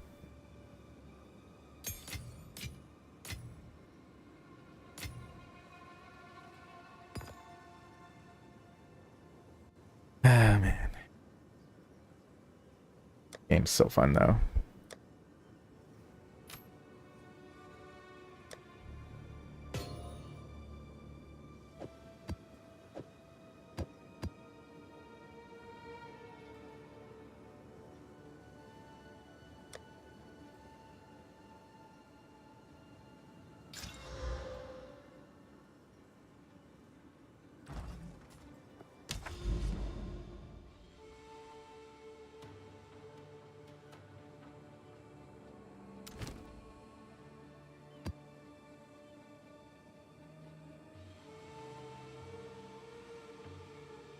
Tier 4 waystones have a monster level of 69 giggity.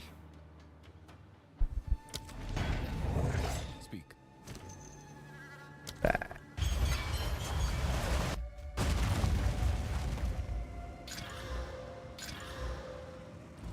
Yes.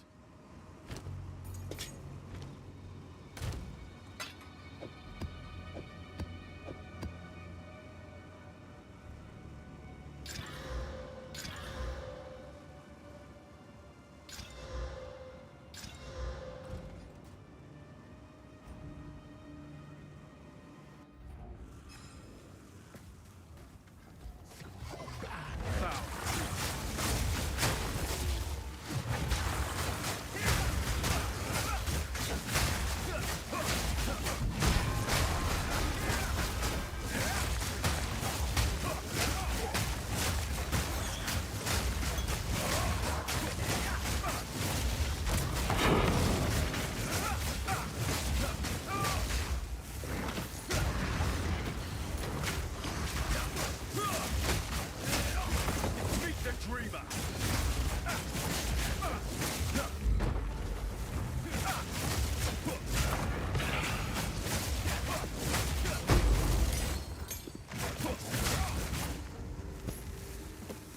That's cool.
Yes. Go. What can I do for you?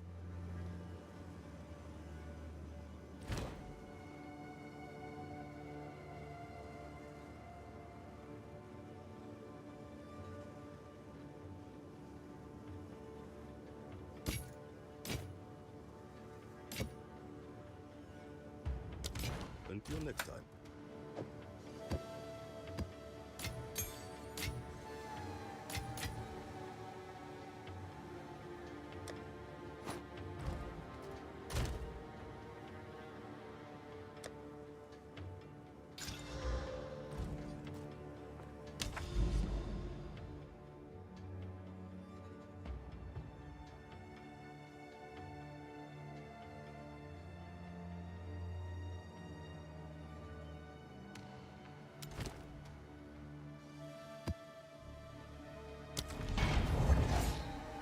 I'll try T6. Let's see how this goes. Because I'm supposed to be running T5s, but I have like no T5 maps except for like one right now. So I can get some good drops.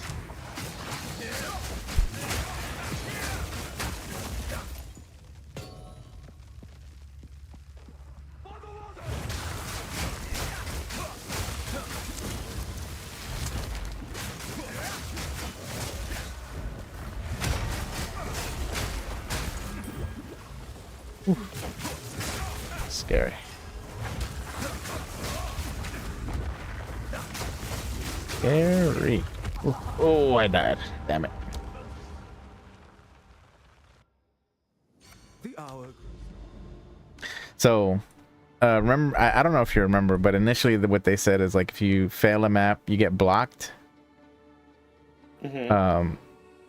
So the way they implemented it isn't like that. The way they implemented it is like, so let's say there's a breach in an area that you go in or something. If you fail it, if you die, you lose the extra stuff that's in it. You could still run the area to connect to the other areas, but you lose all of the bonus stuff.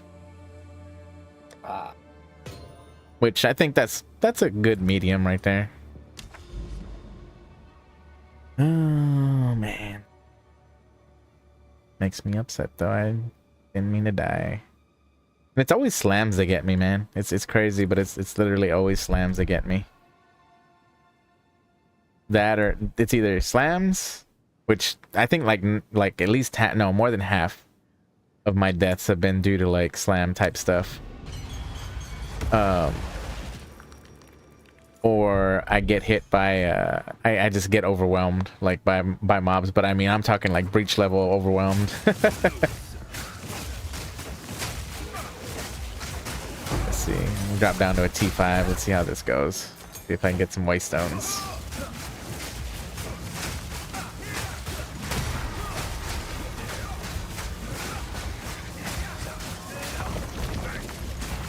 And it's crazy because I have like 84% evasion rating.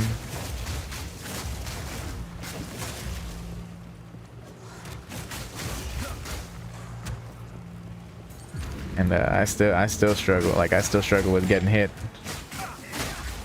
So you definitely got to be tanky when you come into maps, or else you're just gonna get squished.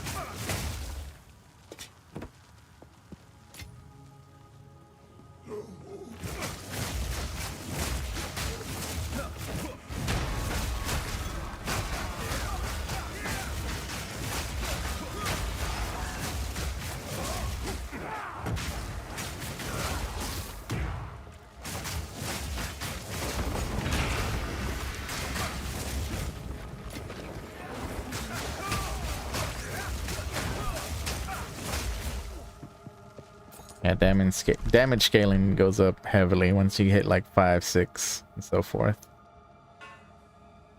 Insane.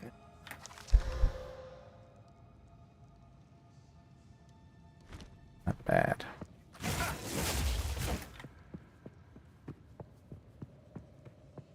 You sound super focused over there, Mr. Silver. Oh, slightly.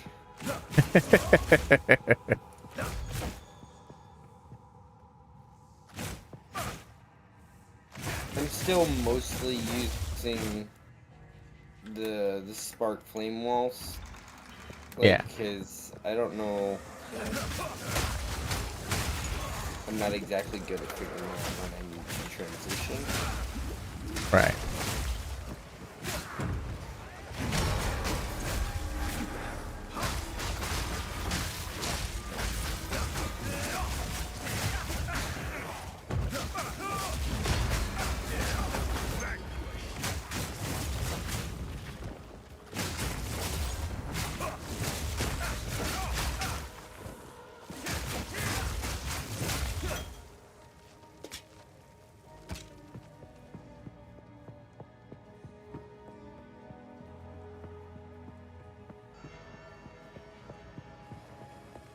I don't like, however, the idea of forced mana flask, forced health flask. Frozen lash. I feel that if your build doesn't need a mana flask, you should be able to do health flasks.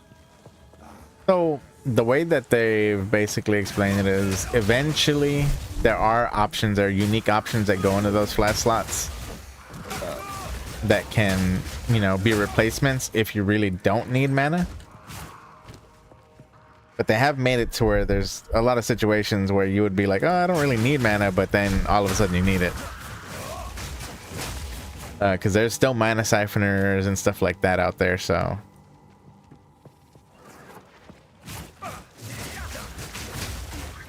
Gotta be careful.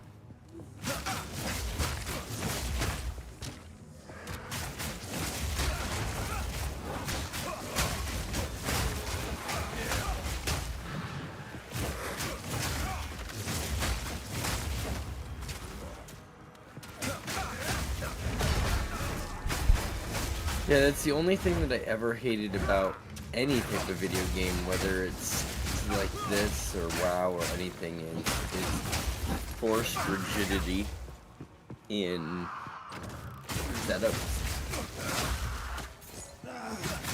I don't think they really had too many options because they were trying to get away from the piano flask thing. And that's why they introduced the charm system as well.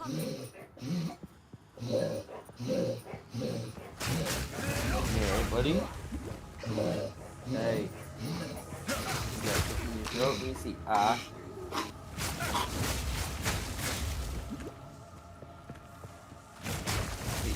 That help? You okay? Get a drink, dude.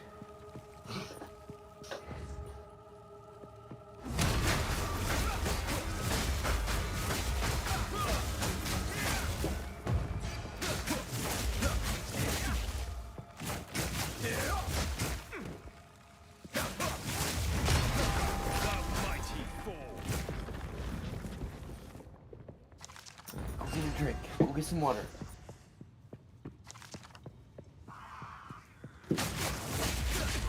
Dumb dog sounds like a cat choking on a hairball. Sheesh. Been spending too much time with the cat. I hope not.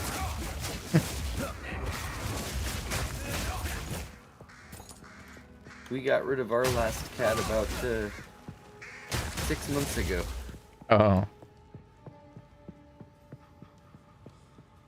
I did not know.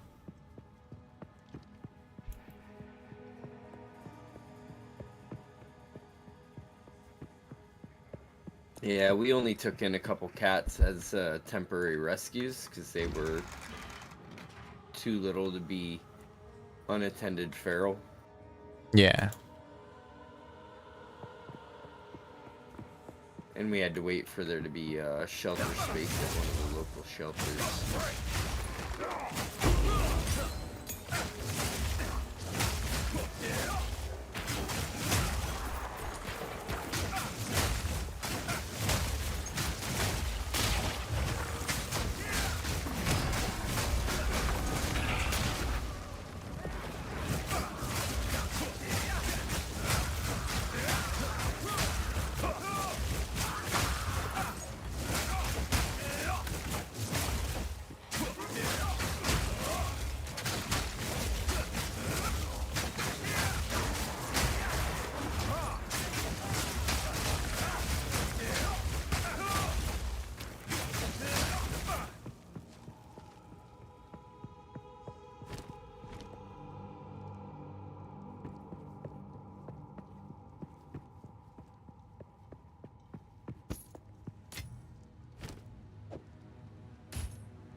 Try to go as far as you can with the detonation cord. Further! Keep going! Away from me. Now, how often along the way did you rely on dropped gear versus vendor purchases? I didn't have the luck that some had. Some people got like super lucky with like what the vendor offered. But I was not in that camp. So the majority of my gear was crafted by me or just found. Like all the way, like even to until now, like just until recently, that's when I started actually getting able to craft stuff.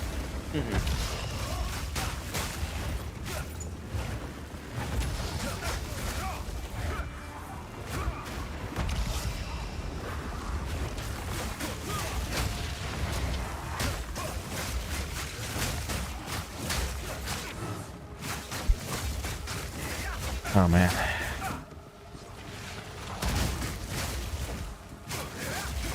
Expedition labs are still terrifying.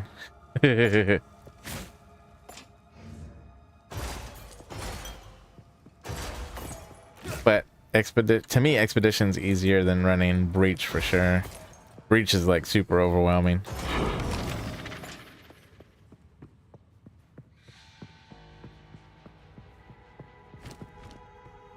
If I can actually do this one without dying.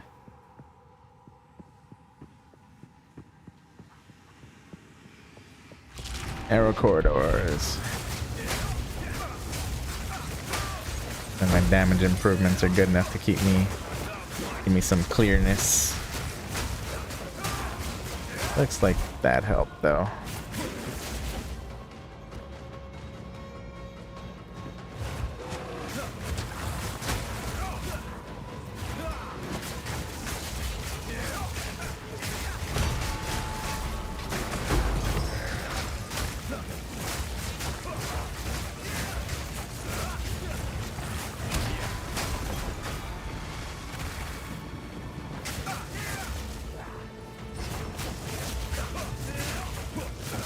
That definitely helped. Oh man. I have no room for that.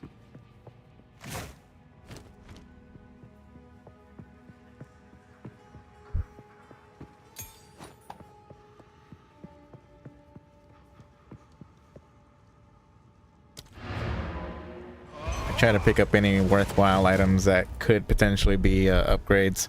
Right now, not everything has its own name, so they have like advanced and then expert type items because they're placeholders for the actual items right now.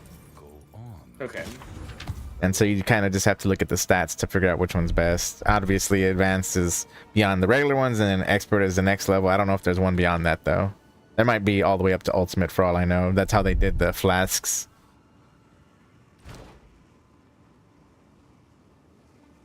It's not a terrible shield, but no.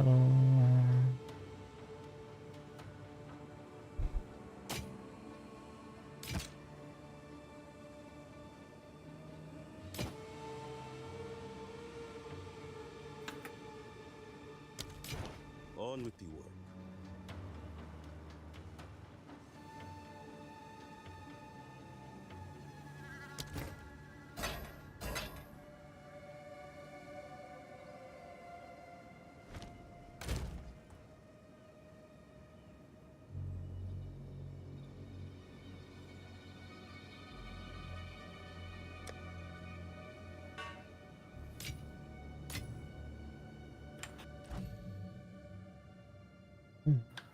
Temper.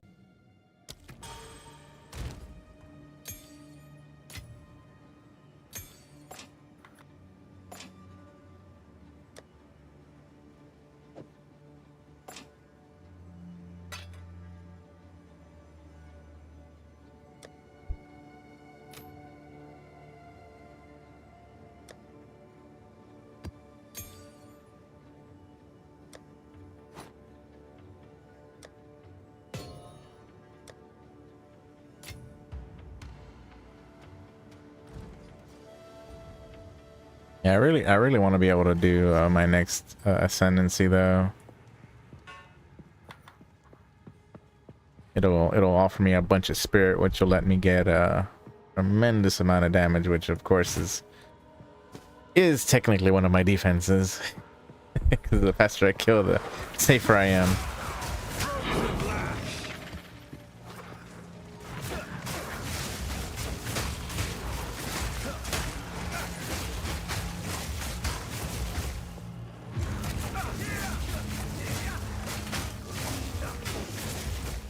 Yeah, the other day,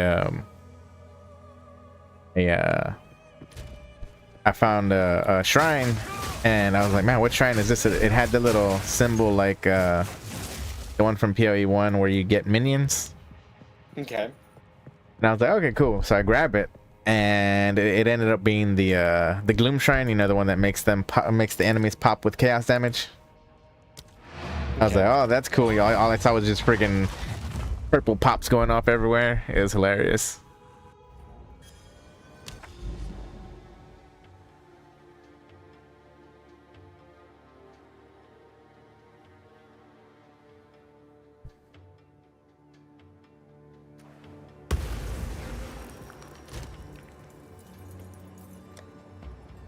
Didn't get any high level keys again.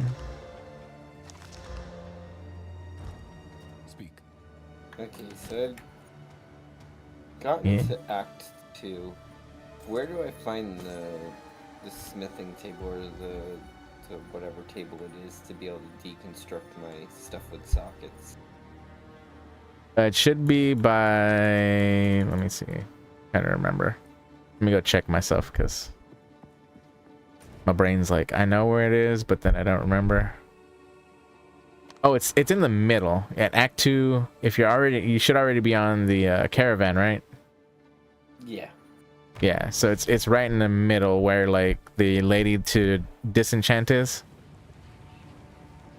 I didn't see that. It's right there. It says salvage bench. It's to the left. So there's the I'm well. not, so I'm not actually there yet. Okay, that's why. Okay. I'm where you first come in and you meet the caravan. Okay, yeah. Now once you're on the caravan, it'll be there. Oh, okay, okay. I don't know if there's one from when you first come in, honestly.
Tablets.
Foul place to wander.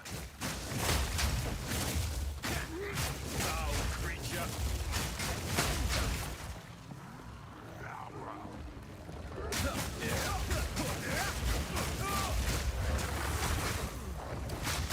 Ew. What happened?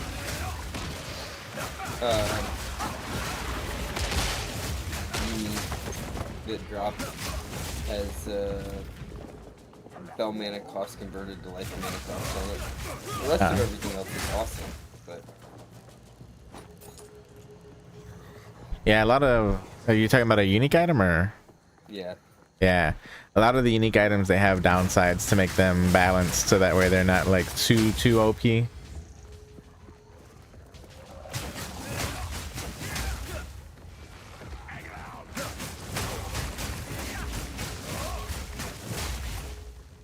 Like the way that I see it is like they're gonna introduce all these uniques, because I mean the thing is the way they've said it is every base type, every single base type in the game has a unique related to it. What do you mean by base? So okay, so like on in PoE 1, right? Yeah. In PoE 1, for instance, PoE wiki.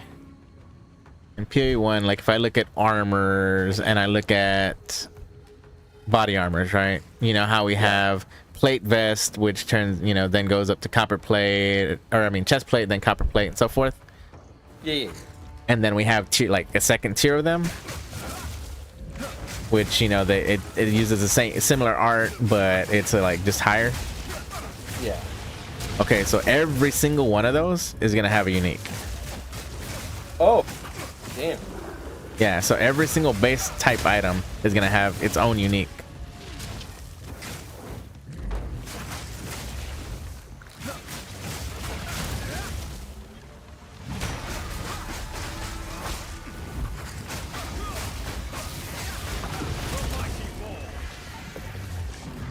So what was the minion wand set? It was the convoking wand and things like that.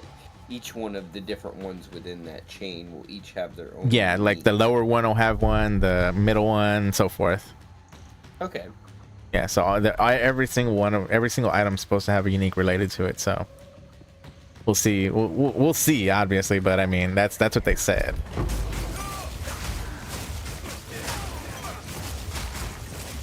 I mean, I kind of believe it though, because I know they're like, and then on top of that, they're gonna have other uniques coming out because they literally sold / gave away the ability to do so to some people. Like I don't know if you saw that they were sending some of the streamers and stuff cubes, the what are they called from freaking PoE1, the one where you get the maps out of them. Yes. Yeah, they were sending like physical versions of those to people to like solve, and when you solved it, you either got the ability to create a div card or create a unique item. Freezing strike. I was like, where's mine at? I want to create a unique item. I stream. I've been playing this game a lot. Like a lot.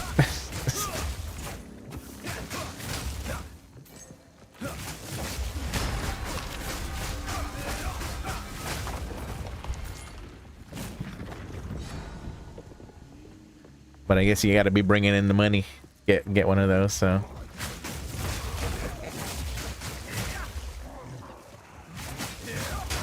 Hey, I'd love to be bringing in the money too. I'll take it.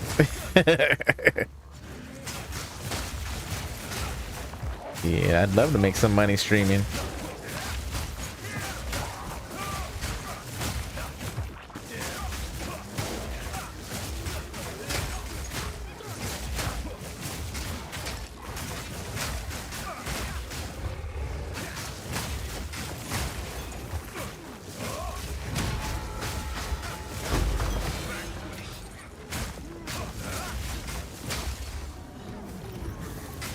Ritual is pretty good for base type items too, or like item upgrades in general, because you will find like quite a few rares and stuff inside of the trial thing. And then on top of that, of course, like you can refight the rares, so you're getting drops as well. Like you're re-getting drops, I guess you would say. Yeah. So yeah, you can make pretty good bank on stuff like that. Of course, you got to be careful because you are resummoning a bunch of rares and magic mobs and all that stuff to try and kill you. So like all of the friggin' stuff, all the mechanics are pretty deadly when it comes down to it. I think honestly, even though like Expedition can get way out of hand really quick if you know you do it to yourself, though, you know what I mean. It's a choice you have to make, whereas the other ones are just like you just got to be ready to take on every single mob and try not to die and avoid any damage coming directly from the ritual altar itself, because they all do something, and a lot of them are like chaos based damage. So like one of them puts out like little chaos bubbles that if you step over them, they'll pop. Another one sends out actual like chaos blasts and stuff like that. So you just gotta be careful.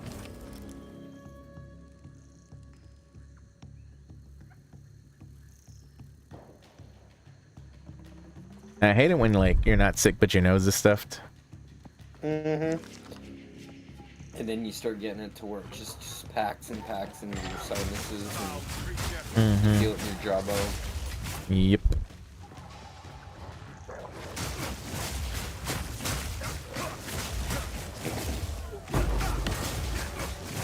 I'm still trying to get some of the higher jeweler orbs so I can actually upgrade my skills, because right now I'm still running on a 3-link for my main attack. So how do you get the So in later acts, I mean, I think I got mine in act like 3, the first one that I got, but you'll get I actually just found one. They're called lesser jeweler orbs, and it says add a support gem socket to a skill gem with 2 support gem sockets, and then you'll get one that's higher than this that'll say 3 support gem sockets, and it'll go from, you know, it'll take you from 2 to 3 to 4 to 5,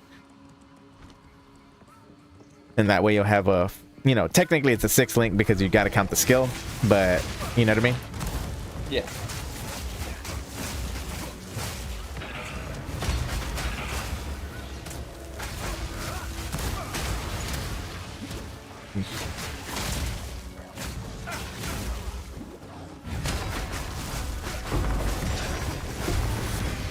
Woo! Got 2 unique drops there. Nice. The dreamer provides.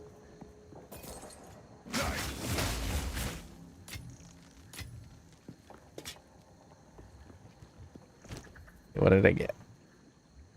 The unique shield. Level 28. Armor energy shield base. Mana regenerate. Increased cooldown recovery. Okay, okay. And I got some boots. Ancient power.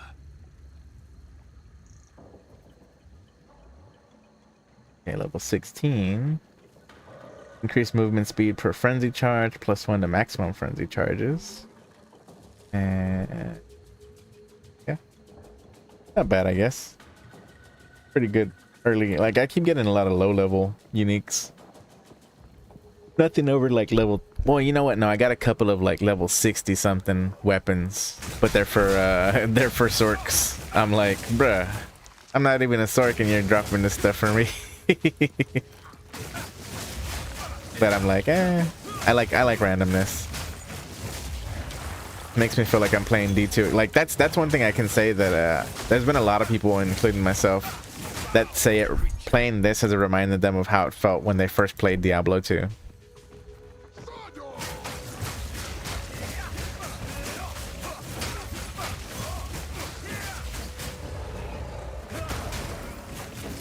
It's been so long, but I don't even remember. It's I mean, I feel you, but it's just the feeling, like the feeling I got when I played it. I was just, like, it's like an itch that hadn't been scratched in a really long time. It just, I don't know, man. And like, it's so addicting to play. Like, for me at least, like playing this reminds me of how I was with Diablo 2, because I played Diablo 2 a lot.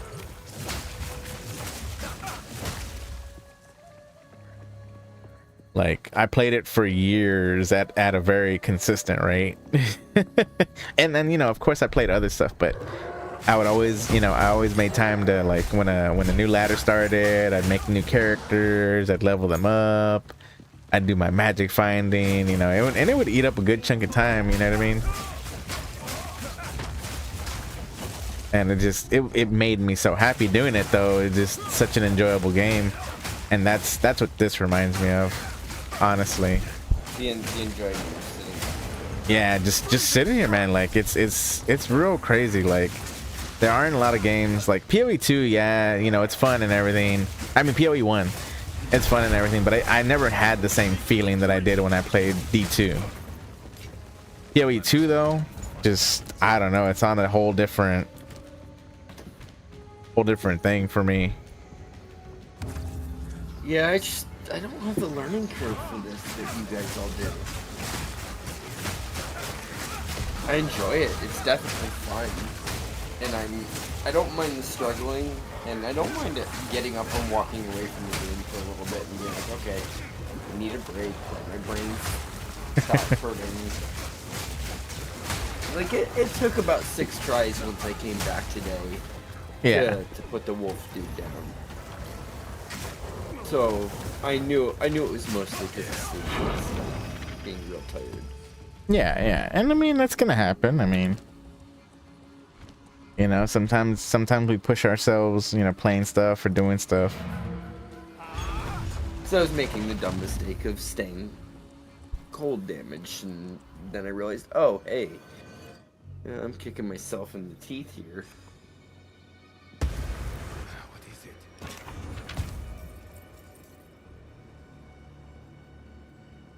Yeah, like, and I can also say that the storyline for PoE 2 is much better, and like I actually wanted to pay attention and play through stuff.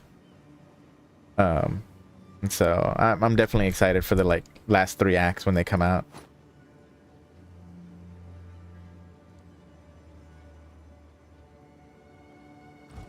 Speak.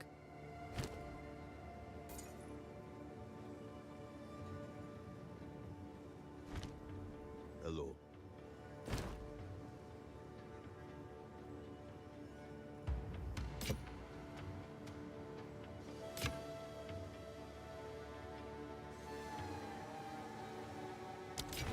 I'll be here, waiting.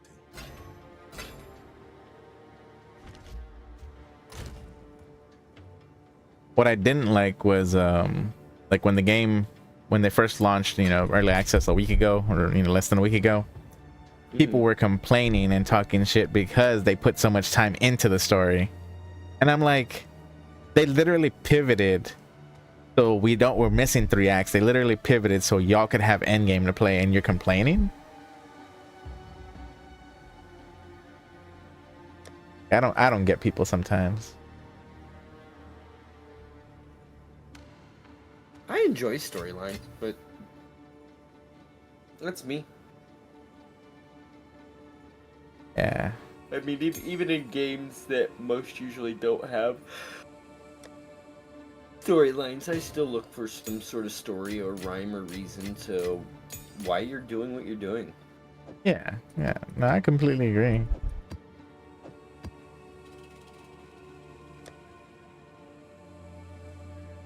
And like, that was one of the reasons that I loved Diablo 2 so much. Is like I loved the story.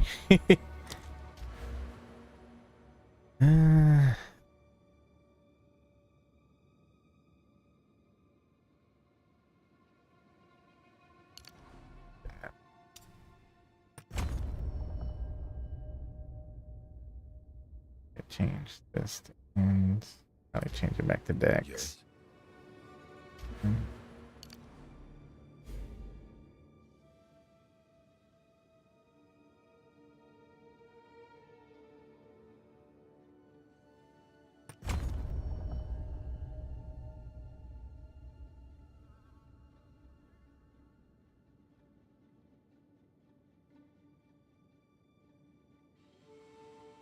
Let's try something different.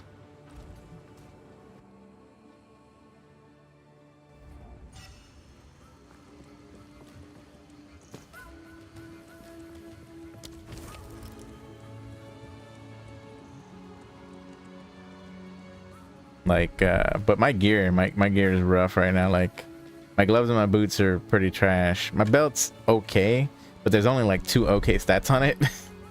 My ring, one of my rings is absolutely garbage. So like I still need to replace a whole lot of my stuff.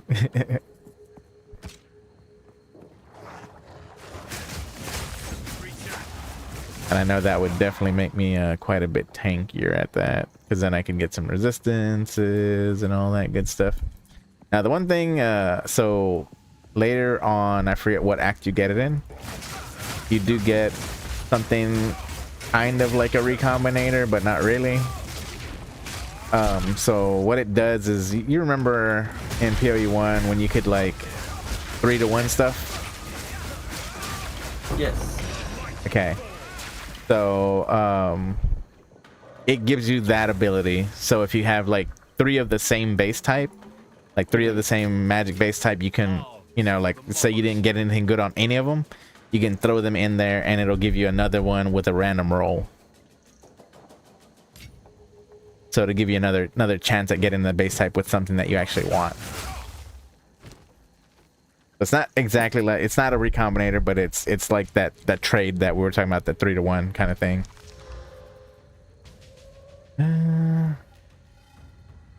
So are they gonna put trade recipes back in later on, or is it something they've completely stepped away from? They've completely moved away from trade recipes. It wasn't something they wanted to keep in. As far as I know, they really don't want to bring, you know, they're avoiding, or they're trying to avoid bringing back a crafting bench altogether. No crafting bench. That was the whole reason that they kind of put in runes and stuff to kind of fill in any gaps that we have with like res and all that. Yeah, the only thing I don't like about that is once you've put a rune in, You can't swap it, yeah. So what happens if you upgrade a piece of gear and now you need to swap something out because the new piece of gear has better runes? I kind of. Well, as far as runes go, you're gonna have tons and tons and tons of runes. So can you place one over top of another one and it just destroys the old one? No, but that is something that has been recommended and they are thinking about. Oh, okay. Now, see, I would be completely okay with that. Yeah, they just don't want it to be like, oh, you know, I placed it and there's no cost to, there's no, you know, you don't have to put any thought into it because you can just be like, oh, I don't want it anymore, I'm gonna, you know what I'm saying? I have no problem with the old one just being destroyed. I think they just want it to have some sort of cost, a representative cost, you know what I mean? You know, they want you to actually make choices, and like you, I know you said that you're not, you know, you're not at that level where you're at the same pace as far as like building your character and stuff. But at the same time, you know, they made the game harder. Like they said they were making the game harder. It was a choice that they made. It wasn't something that they were like, oh, we're gonna do this and then we're gonna pull it back like they did with like D3 and so many other games, where they're like, oh, we're gonna pander to the audience and we're, you know. There's harder and then there's asinine though. Yeah, but the thing is, none of this is, so to me so far, none of this has been asinine. I struggled. Don't get me wrong. There were times I struggled. I had to do bosses more than once. Okay, but imagine you have never played Poe, and Poe 2 comes out, and everybody's got all this hype about it. It's like, hey, yeah, this is fun. It's graphically updated. Let's get back into an RPG and enjoy it. The new person sitting down to do this with zero forgiveness in that region of socketing runes and things like that, you're gonna push away your new players. I get that, but they don't want to replace, like, they don't want to replace what is D4. D4 is like the every guy's ARPG. Mm-hmm. It's the you know, casual ARPG. They're not trying to replace that, and they do give you tools to make yourself good enough to get through the game. I mean, they literally, like, in spots throughout the campaign, there are things that, like, as you're killing stuff, that'll drop specifically. Like, they made sure that there's guaranteed skill gem drops and support drops and rewards and stuff like that to make sure. Like, I think the hardest thing early on for people is gonna be gearing, because honestly, when you look at the tree, you might feel overwhelmed, right? But and mediocrely, yes. But here's the thing: is you and so many people overcomplicate the tree. There's literally nothing complicated, and they give you all the tools to understand the tree. So let's say I'm brand new, don't know anything. I'm like, oh well, I don't know where to put points, but I know I'm using a cold skill. right? What do? I come up, there's literally there's a huge search bar. I type in cold damage, and then it highlights every cold damage node near where I start. Then I'm like, okay, well, I can path there, I can do that. Okay, let's say I'm playing and I'm like, okay, well, I'm doing enough damage, but I feel like I'm getting killed too easily. Okay, well, let me look for, you know, whatever you're using. Like if you're using life or energy shield or whatever the case might be, I'll search life, you know what I mean? And I'm like, okay, well, I look over here, well, these aren't life nodes, but they're life recoup nodes, which means, you know, I can recoup the life that I'm getting hit for, or you know, etc. And like that's what it looks like there's a lot of on the Sork tree. Like you can literally get 36. Yeah, and I know how to look for the 42 regions of things. Like when you're coming first off of it, you can see 4 distinct pathways coming off the Sork. You've got one that I think leads towards spell power, one that leads towards ES, you've got one that leads towards mana regen, and you've got one that leads towards I can't remember. But yeah, I know what you're saying. Yeah. You know I what I see mean? the regions, and I can kind of pinpoint where I need to go with things like that. Yeah, and they've to me they made pathing that much easier because of that though. Because now it's not as complicated, and there's nothing like on my tree is super simple. I literally just go for attack speed, ES, and evasion. Are they not making like res cap being that dependent anymore? Like, can you manage getting into You can get it. You can get all the way to maps with like poor resistances, basically. Okay, so it's not as important as it was in PO 1. Yeah, especially if you're playing softcore. Manage. Yeah, Okay. you're not gonna get like snapped out of existence every second, even if you have bad resistances. Oh, Unless okay. See, that's where I feel less set on the runes being hard and fast. unless you're bad at like again, this is a skill based game. This is not. You know, if you're really bad at something, it's gonna take you time. You know, and if you get frustrated easily, this is probably not the game for you, and that's fine. You know, not every game is made for every single person. Like it has plenty of, you know, to me this game PoE 2 is so much more player friendly than PoE 1 ever was. PoE 1 is literally like the epitome of unfriendly when it comes to new players. You're not wrong. You are not wrong.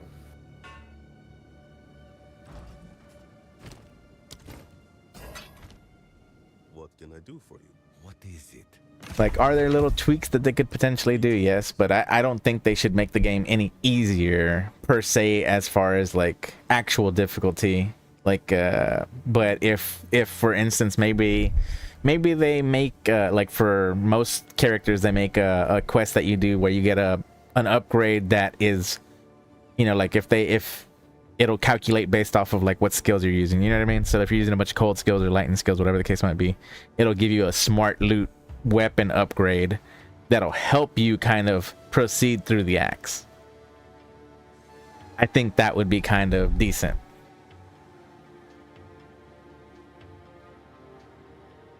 I mean, I've only made it through Act 1, but so far I haven't run into anything that's made me feel like I want to rage quit the game. I think Red runs a rage quit every time he gets on. Oh, really? I'll be Yeah. here. Poor Red. Waiting. I think he was doing okay now that he started playing Ranger like I told him to from the beginning, but we'll see. That guy he makes me laugh. Cause he jumped from like, he started Merc. I think he only got to like level 2 or 3, and then he jumped to Monk, and then he jumped to Sork, I think, and then he jumped. Now he's at Ranger. I think he jumped to something else before Ranger. I think he tried minions and then he jumped to Ranger. But either way, he jumped so many classes, and I told him like at the beginning, I was like, hey, just play Ranger. You'll have a good time. Just play Ranger. Alright, my good sir. I have to call it a night, and a puppy is yelling at me. He has to go potty.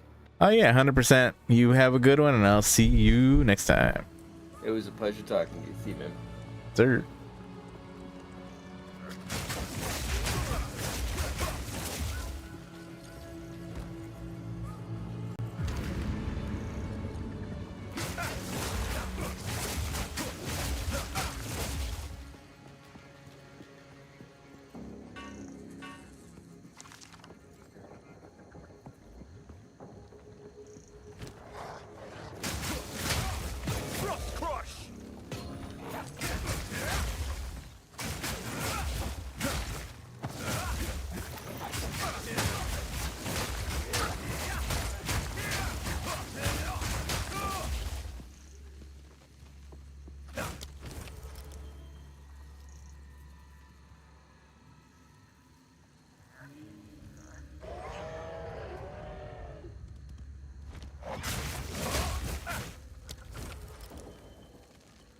Mhm. A pretty solid roll. Already starts out with more ES and energy shield than I have on this. If I can get a good secondary roll, it wouldn't be bad. That one's meh. Boots and this would probably be the best to get some regal shards. I guess we'll take this, this, and that.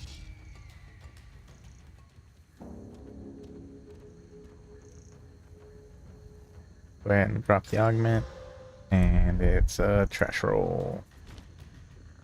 And that makes me sad.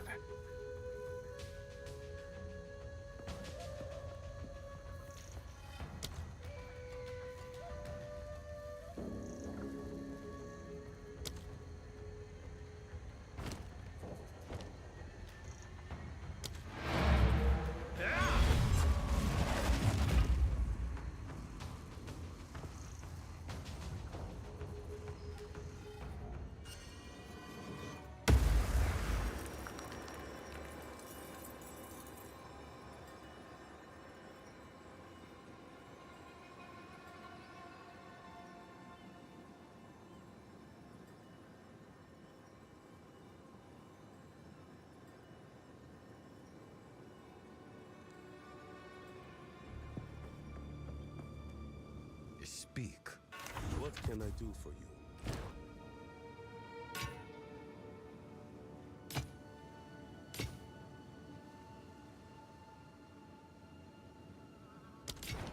Time's Go up. on.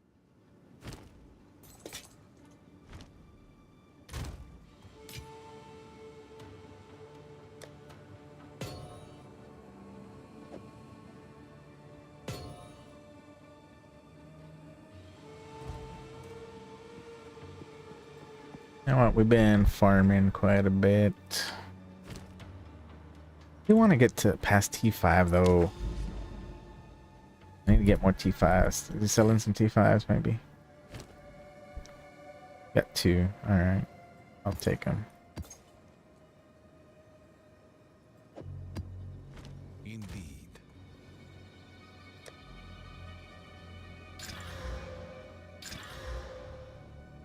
Okay, so far not too bad. Pack size. Where can we go? Oh, I haven't cleared it. Okay. I am.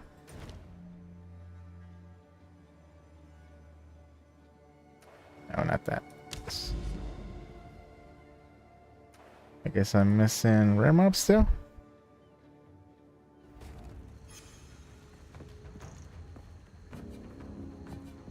Thought I had cleared it.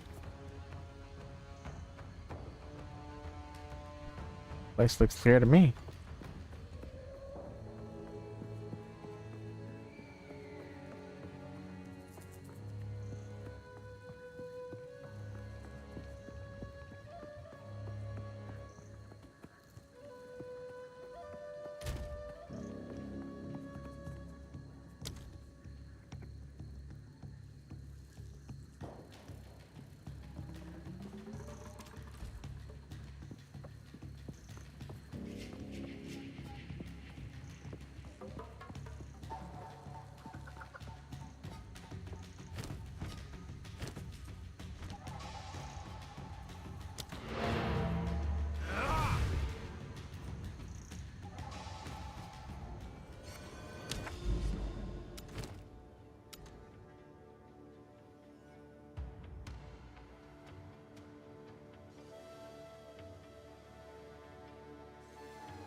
I already completed. That's why.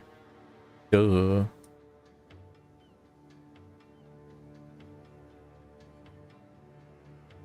Let's do some more desert type areas. That's crypt. I'll do hideout. Yeah, we should be able to do a hideout. It said completed last time. All right.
I guess it doesn't count as a map clear. Boo. Should have used the T1.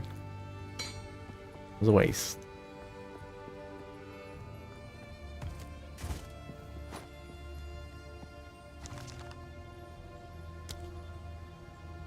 Um,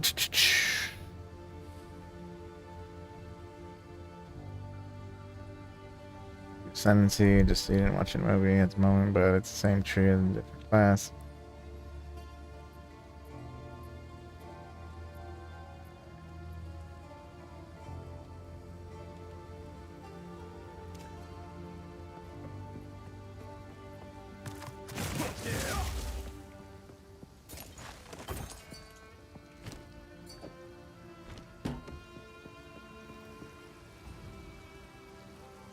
Oh no, I got two more. Hello.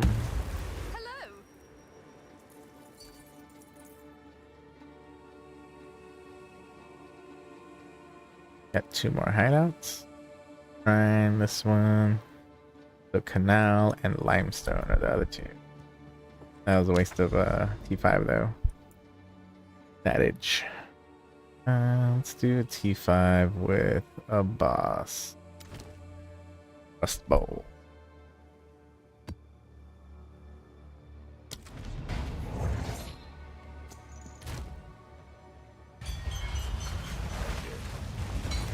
Yes. Dying is not on our side.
monastery.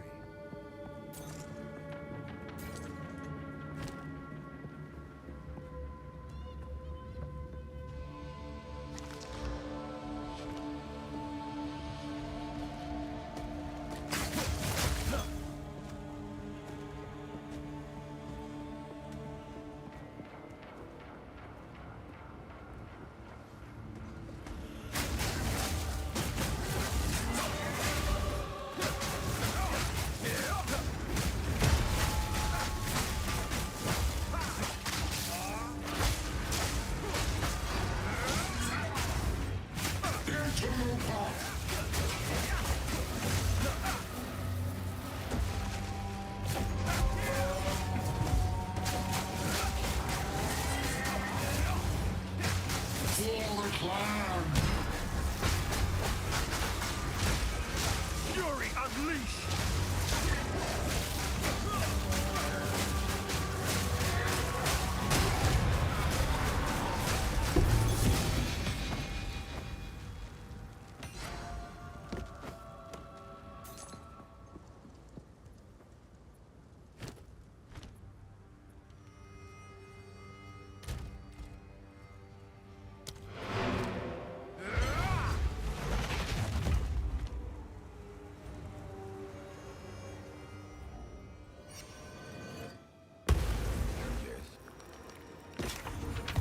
Yes.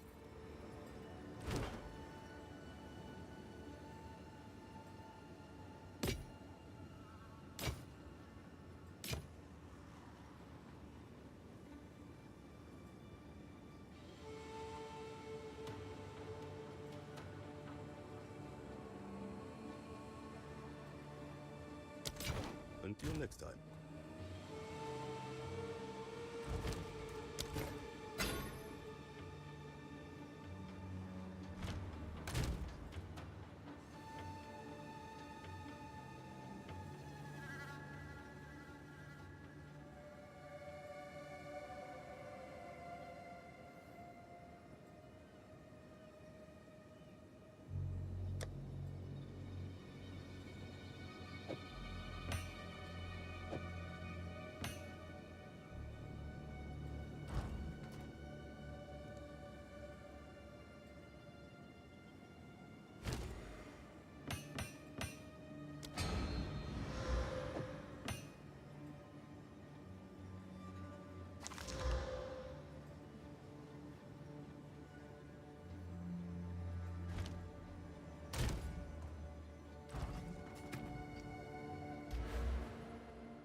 Yes.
Yes.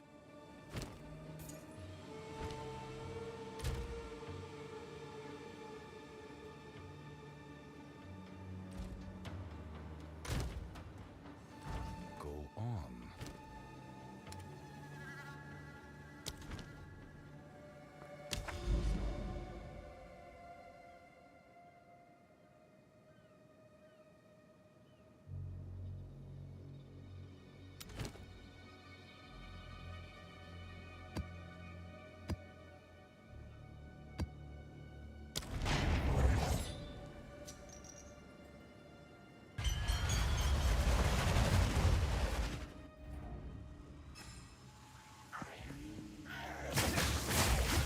Frost.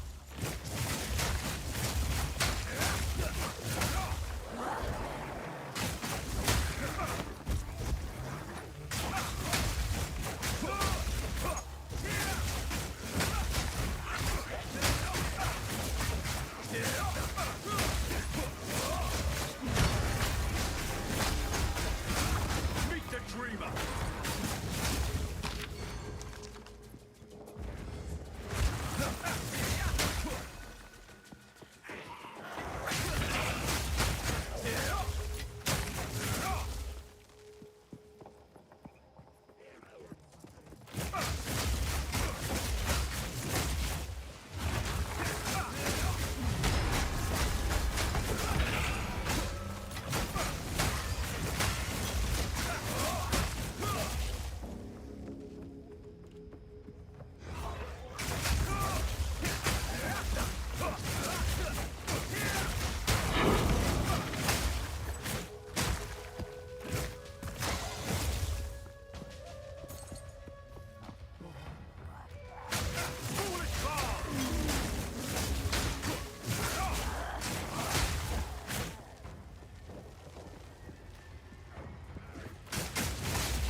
What's going on, Vertex? How you doing, buddy?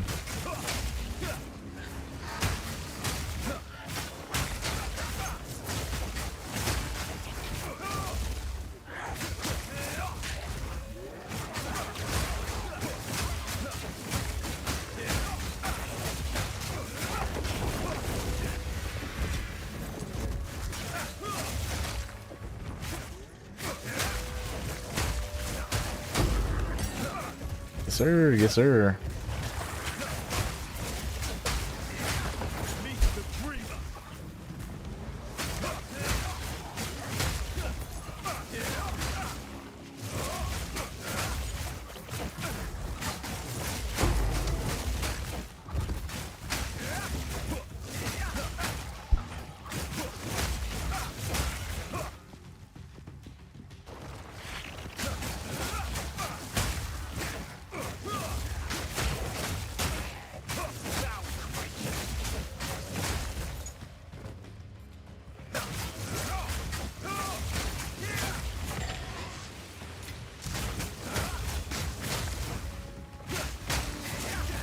Just get out of work or what, buddy?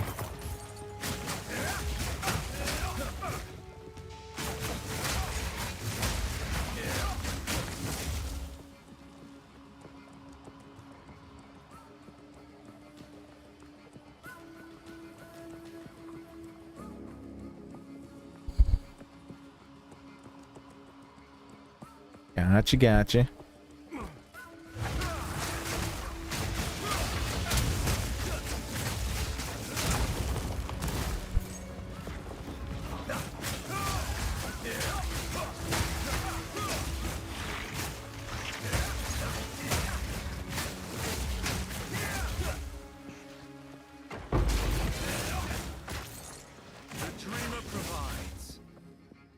I feel you, buddy. I feel you. I don't know. PoE 2 just, it feels completely different, so I've just been enjoying it, man.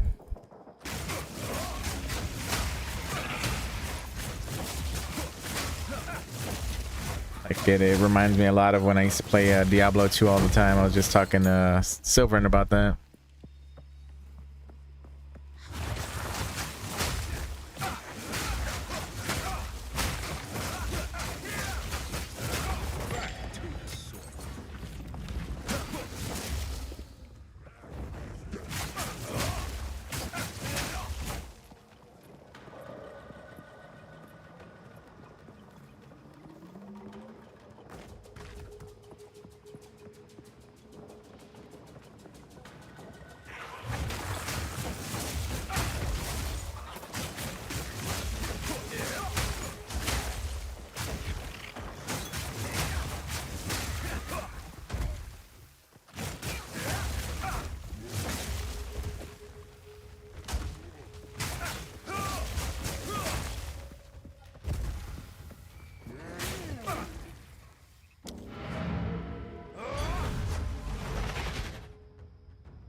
not on our side.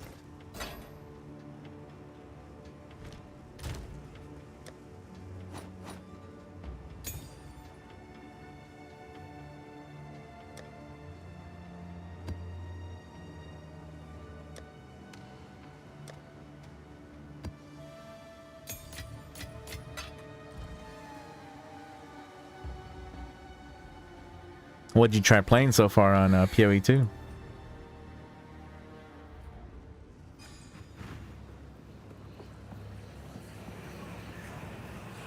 You have fabricated your entire memory. Shattering kill.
Vertex?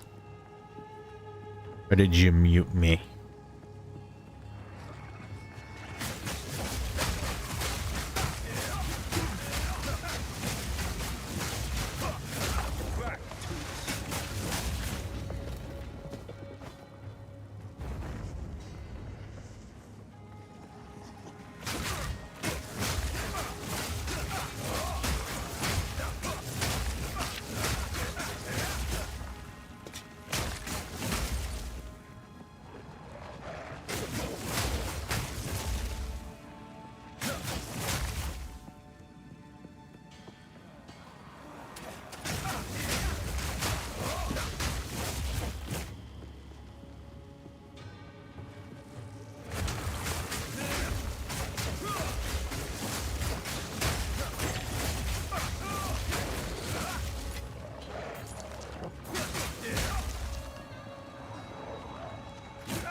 find balance.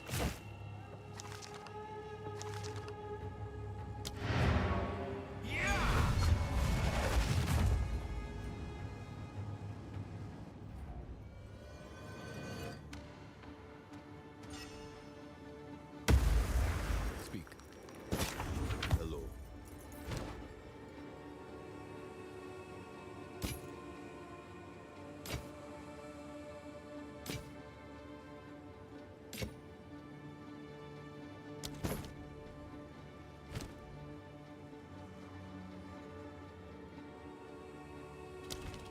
Yes.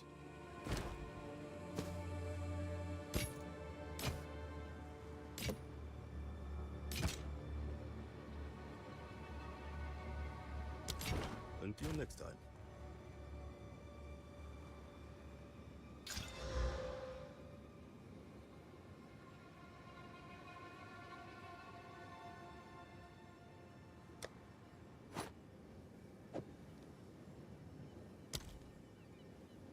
Go on.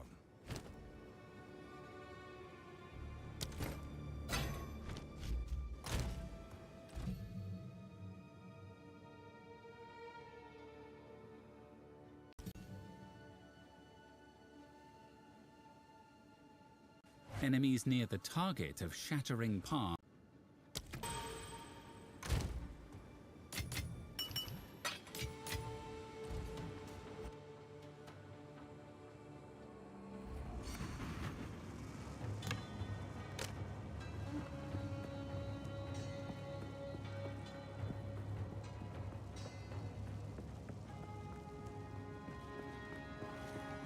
Frozen fate!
Yes? Good eating.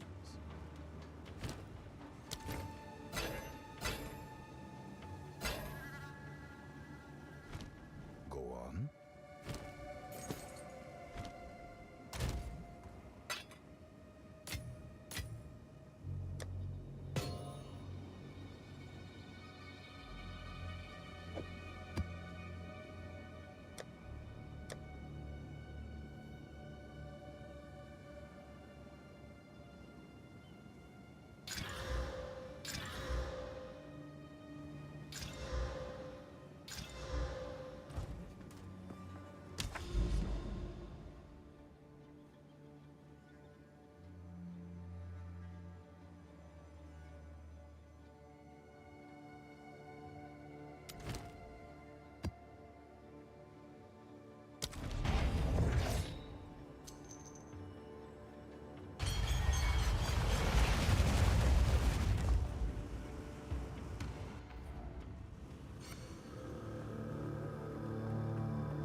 here, waiting.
What is it?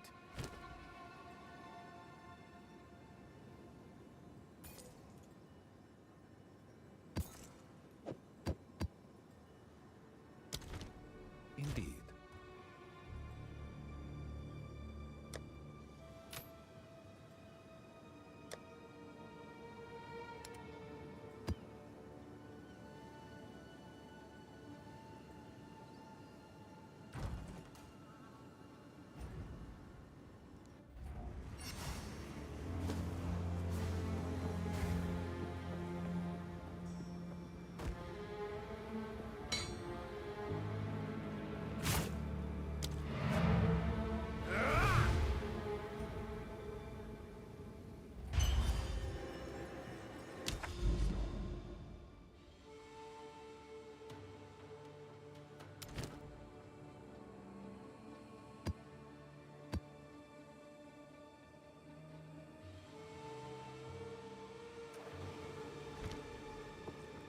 Go on.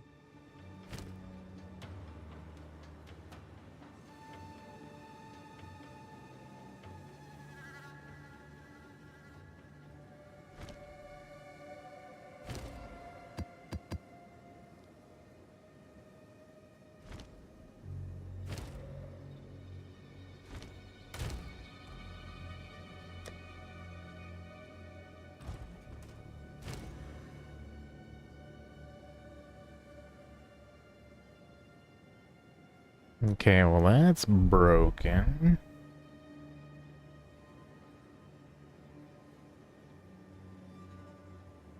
Um, 2.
Greetings. Until next time.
Try to avoid taking too much damage because 40% reduced is pretty rough.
Still a little bit lower than I want. See if we can move some of this around. So these and grab this. I'm gonna head out of here.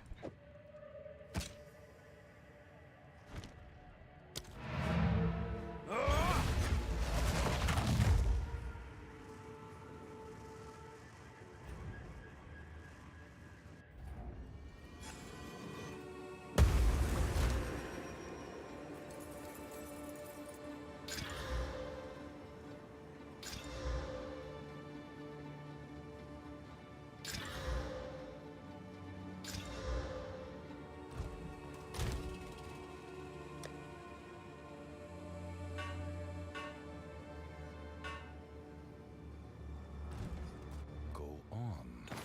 Greetings.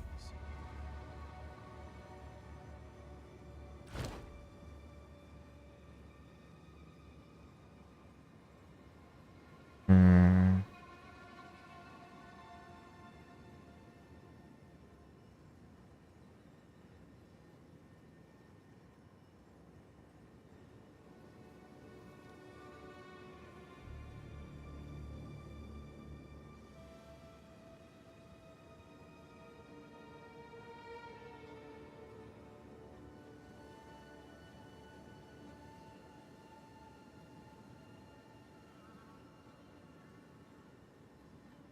On with the work.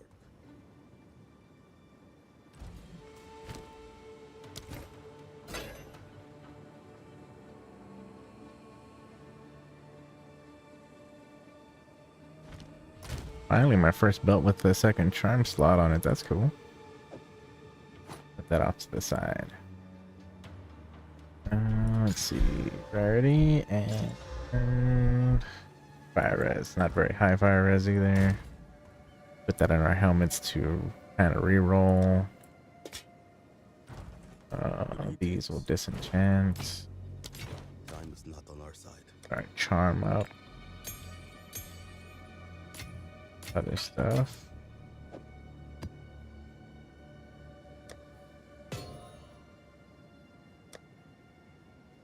Like, I really want to hit it with an alk.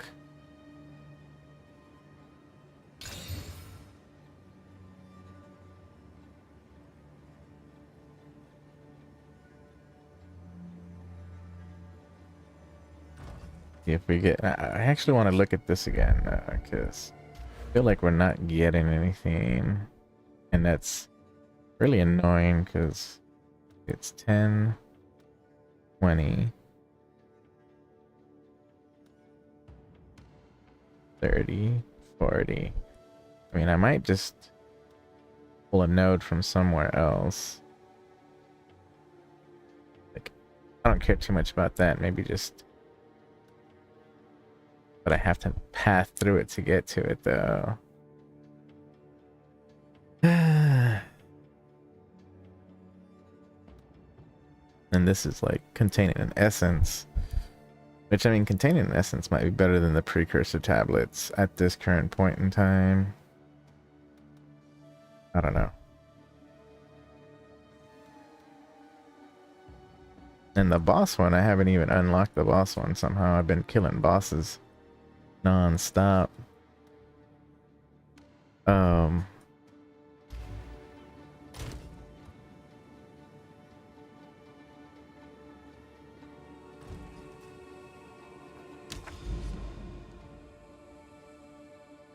Guess let's try and do something. Maybe do this one. Should we do one of these and unlock the area? So do like a T2. Some regular mods or whatever. Should have just used one of the T3s, that's fine. Just use a T2. And can expand here, and we can expand here. We'll expand here first, though.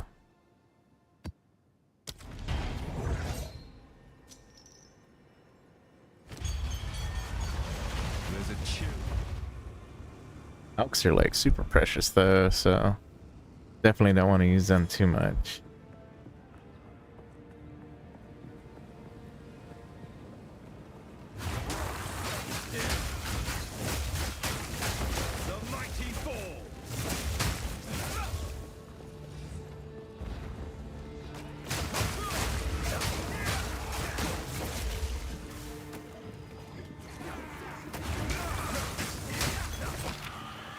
So, just as a concept, you know what? Nah.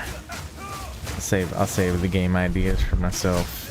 Every time I talk about them, they always get implemented, and I don't get any credit, so it doesn't matter.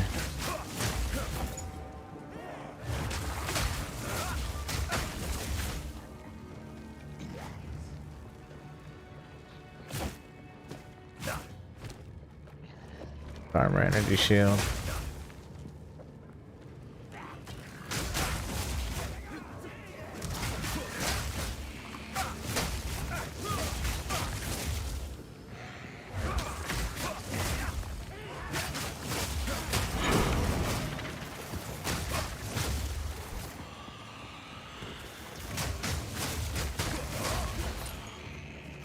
These places are kind of worth clearing just to, for the extra drops. I usually don't. I usually just run up to the top.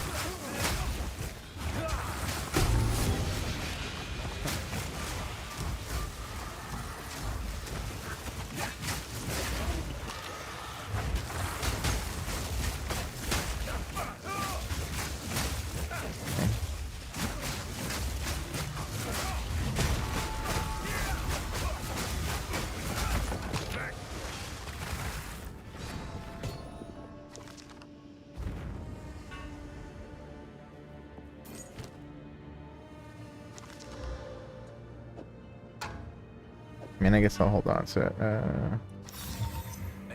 Movement speed. So it could have been slightly higher. Life. Stun threshold. One's critical hit chance. Nice, nice. Oh, Thornsveld.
Ahead and do that other tower.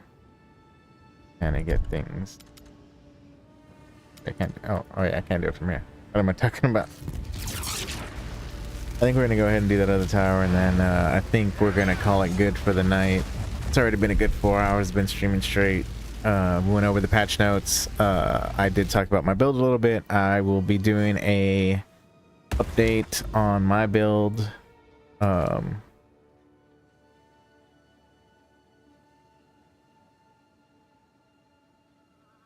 be doing an update on my build.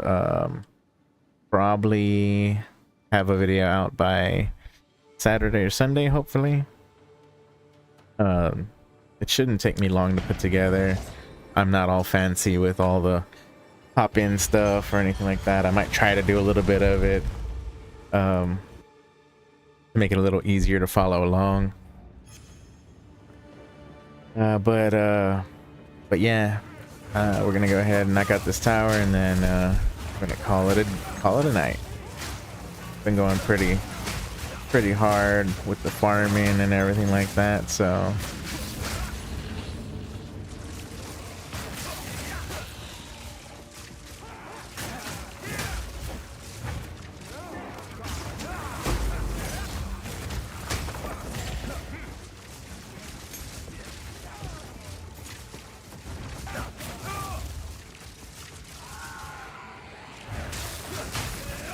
definitely been having fun. Haven't had this much fun with an ARPG since Diablo 2. And I know I'm gonna have even more fun tomorrow when we start out. We might pick up on another class. I'm not sure if it's going to be Sork or Witch or Ranger or Merc. Those are the 4 that I'm trying to pick out of. Has to be one of those, obviously.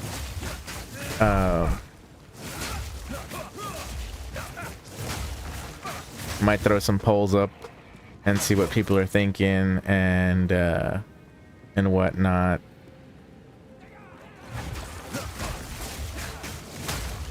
Frozen lash.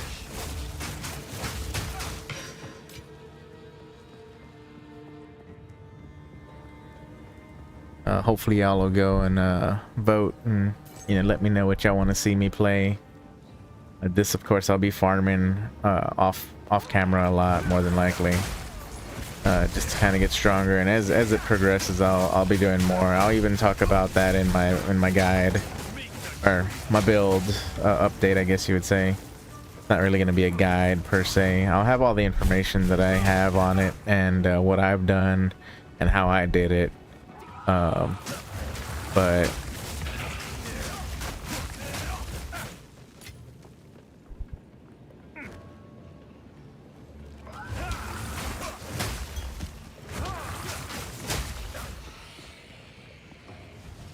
that'll pretty much be what I put out. I'm not gonna be doing like a dedicated build guide, at least not right now.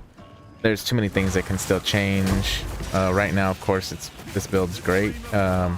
Hasn't gotten, it's not strong enough at this current point with the gear that I have to run everything, but I know with some upgraded gear it could definitely go a lot further. I'm still rocking not great weapon. It's better than what I had, but it's definitely not where I would want it to be.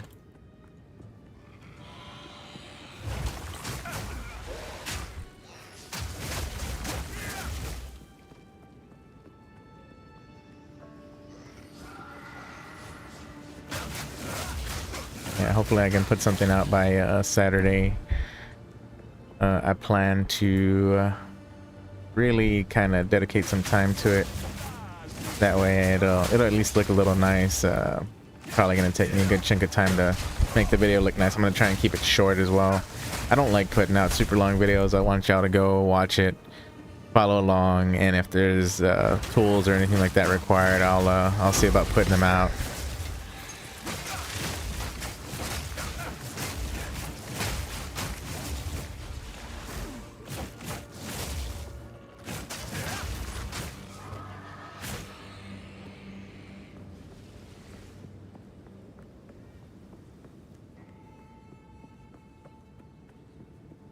Make sure we clear everything before we go. Get all the loot we can. We might try to run some inscribed ultimatums, maybe get some pretty cool soul cores or something next time, as well as, you know, play a different build.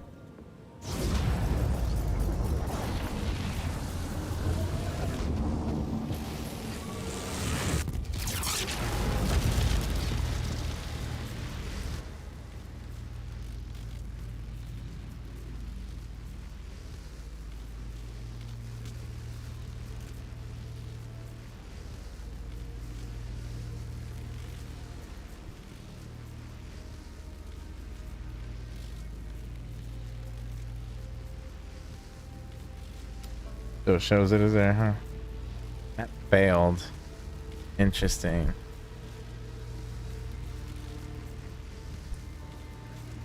And I can go back around, obviously, this way.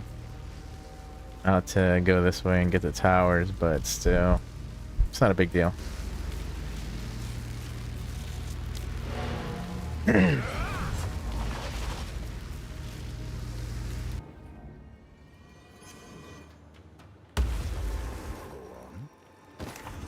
Greetings.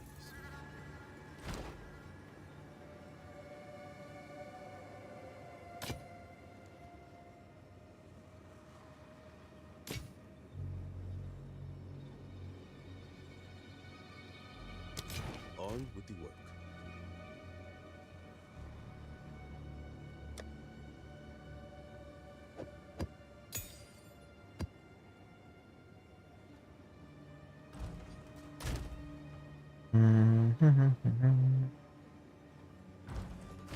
This one we should get armor scraps and that. Give us 2 armor scraps.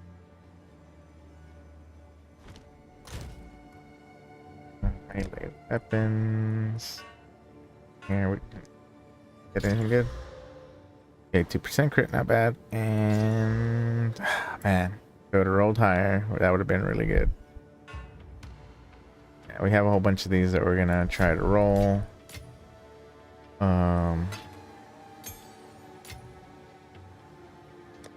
But with that said, I think we're about at that point.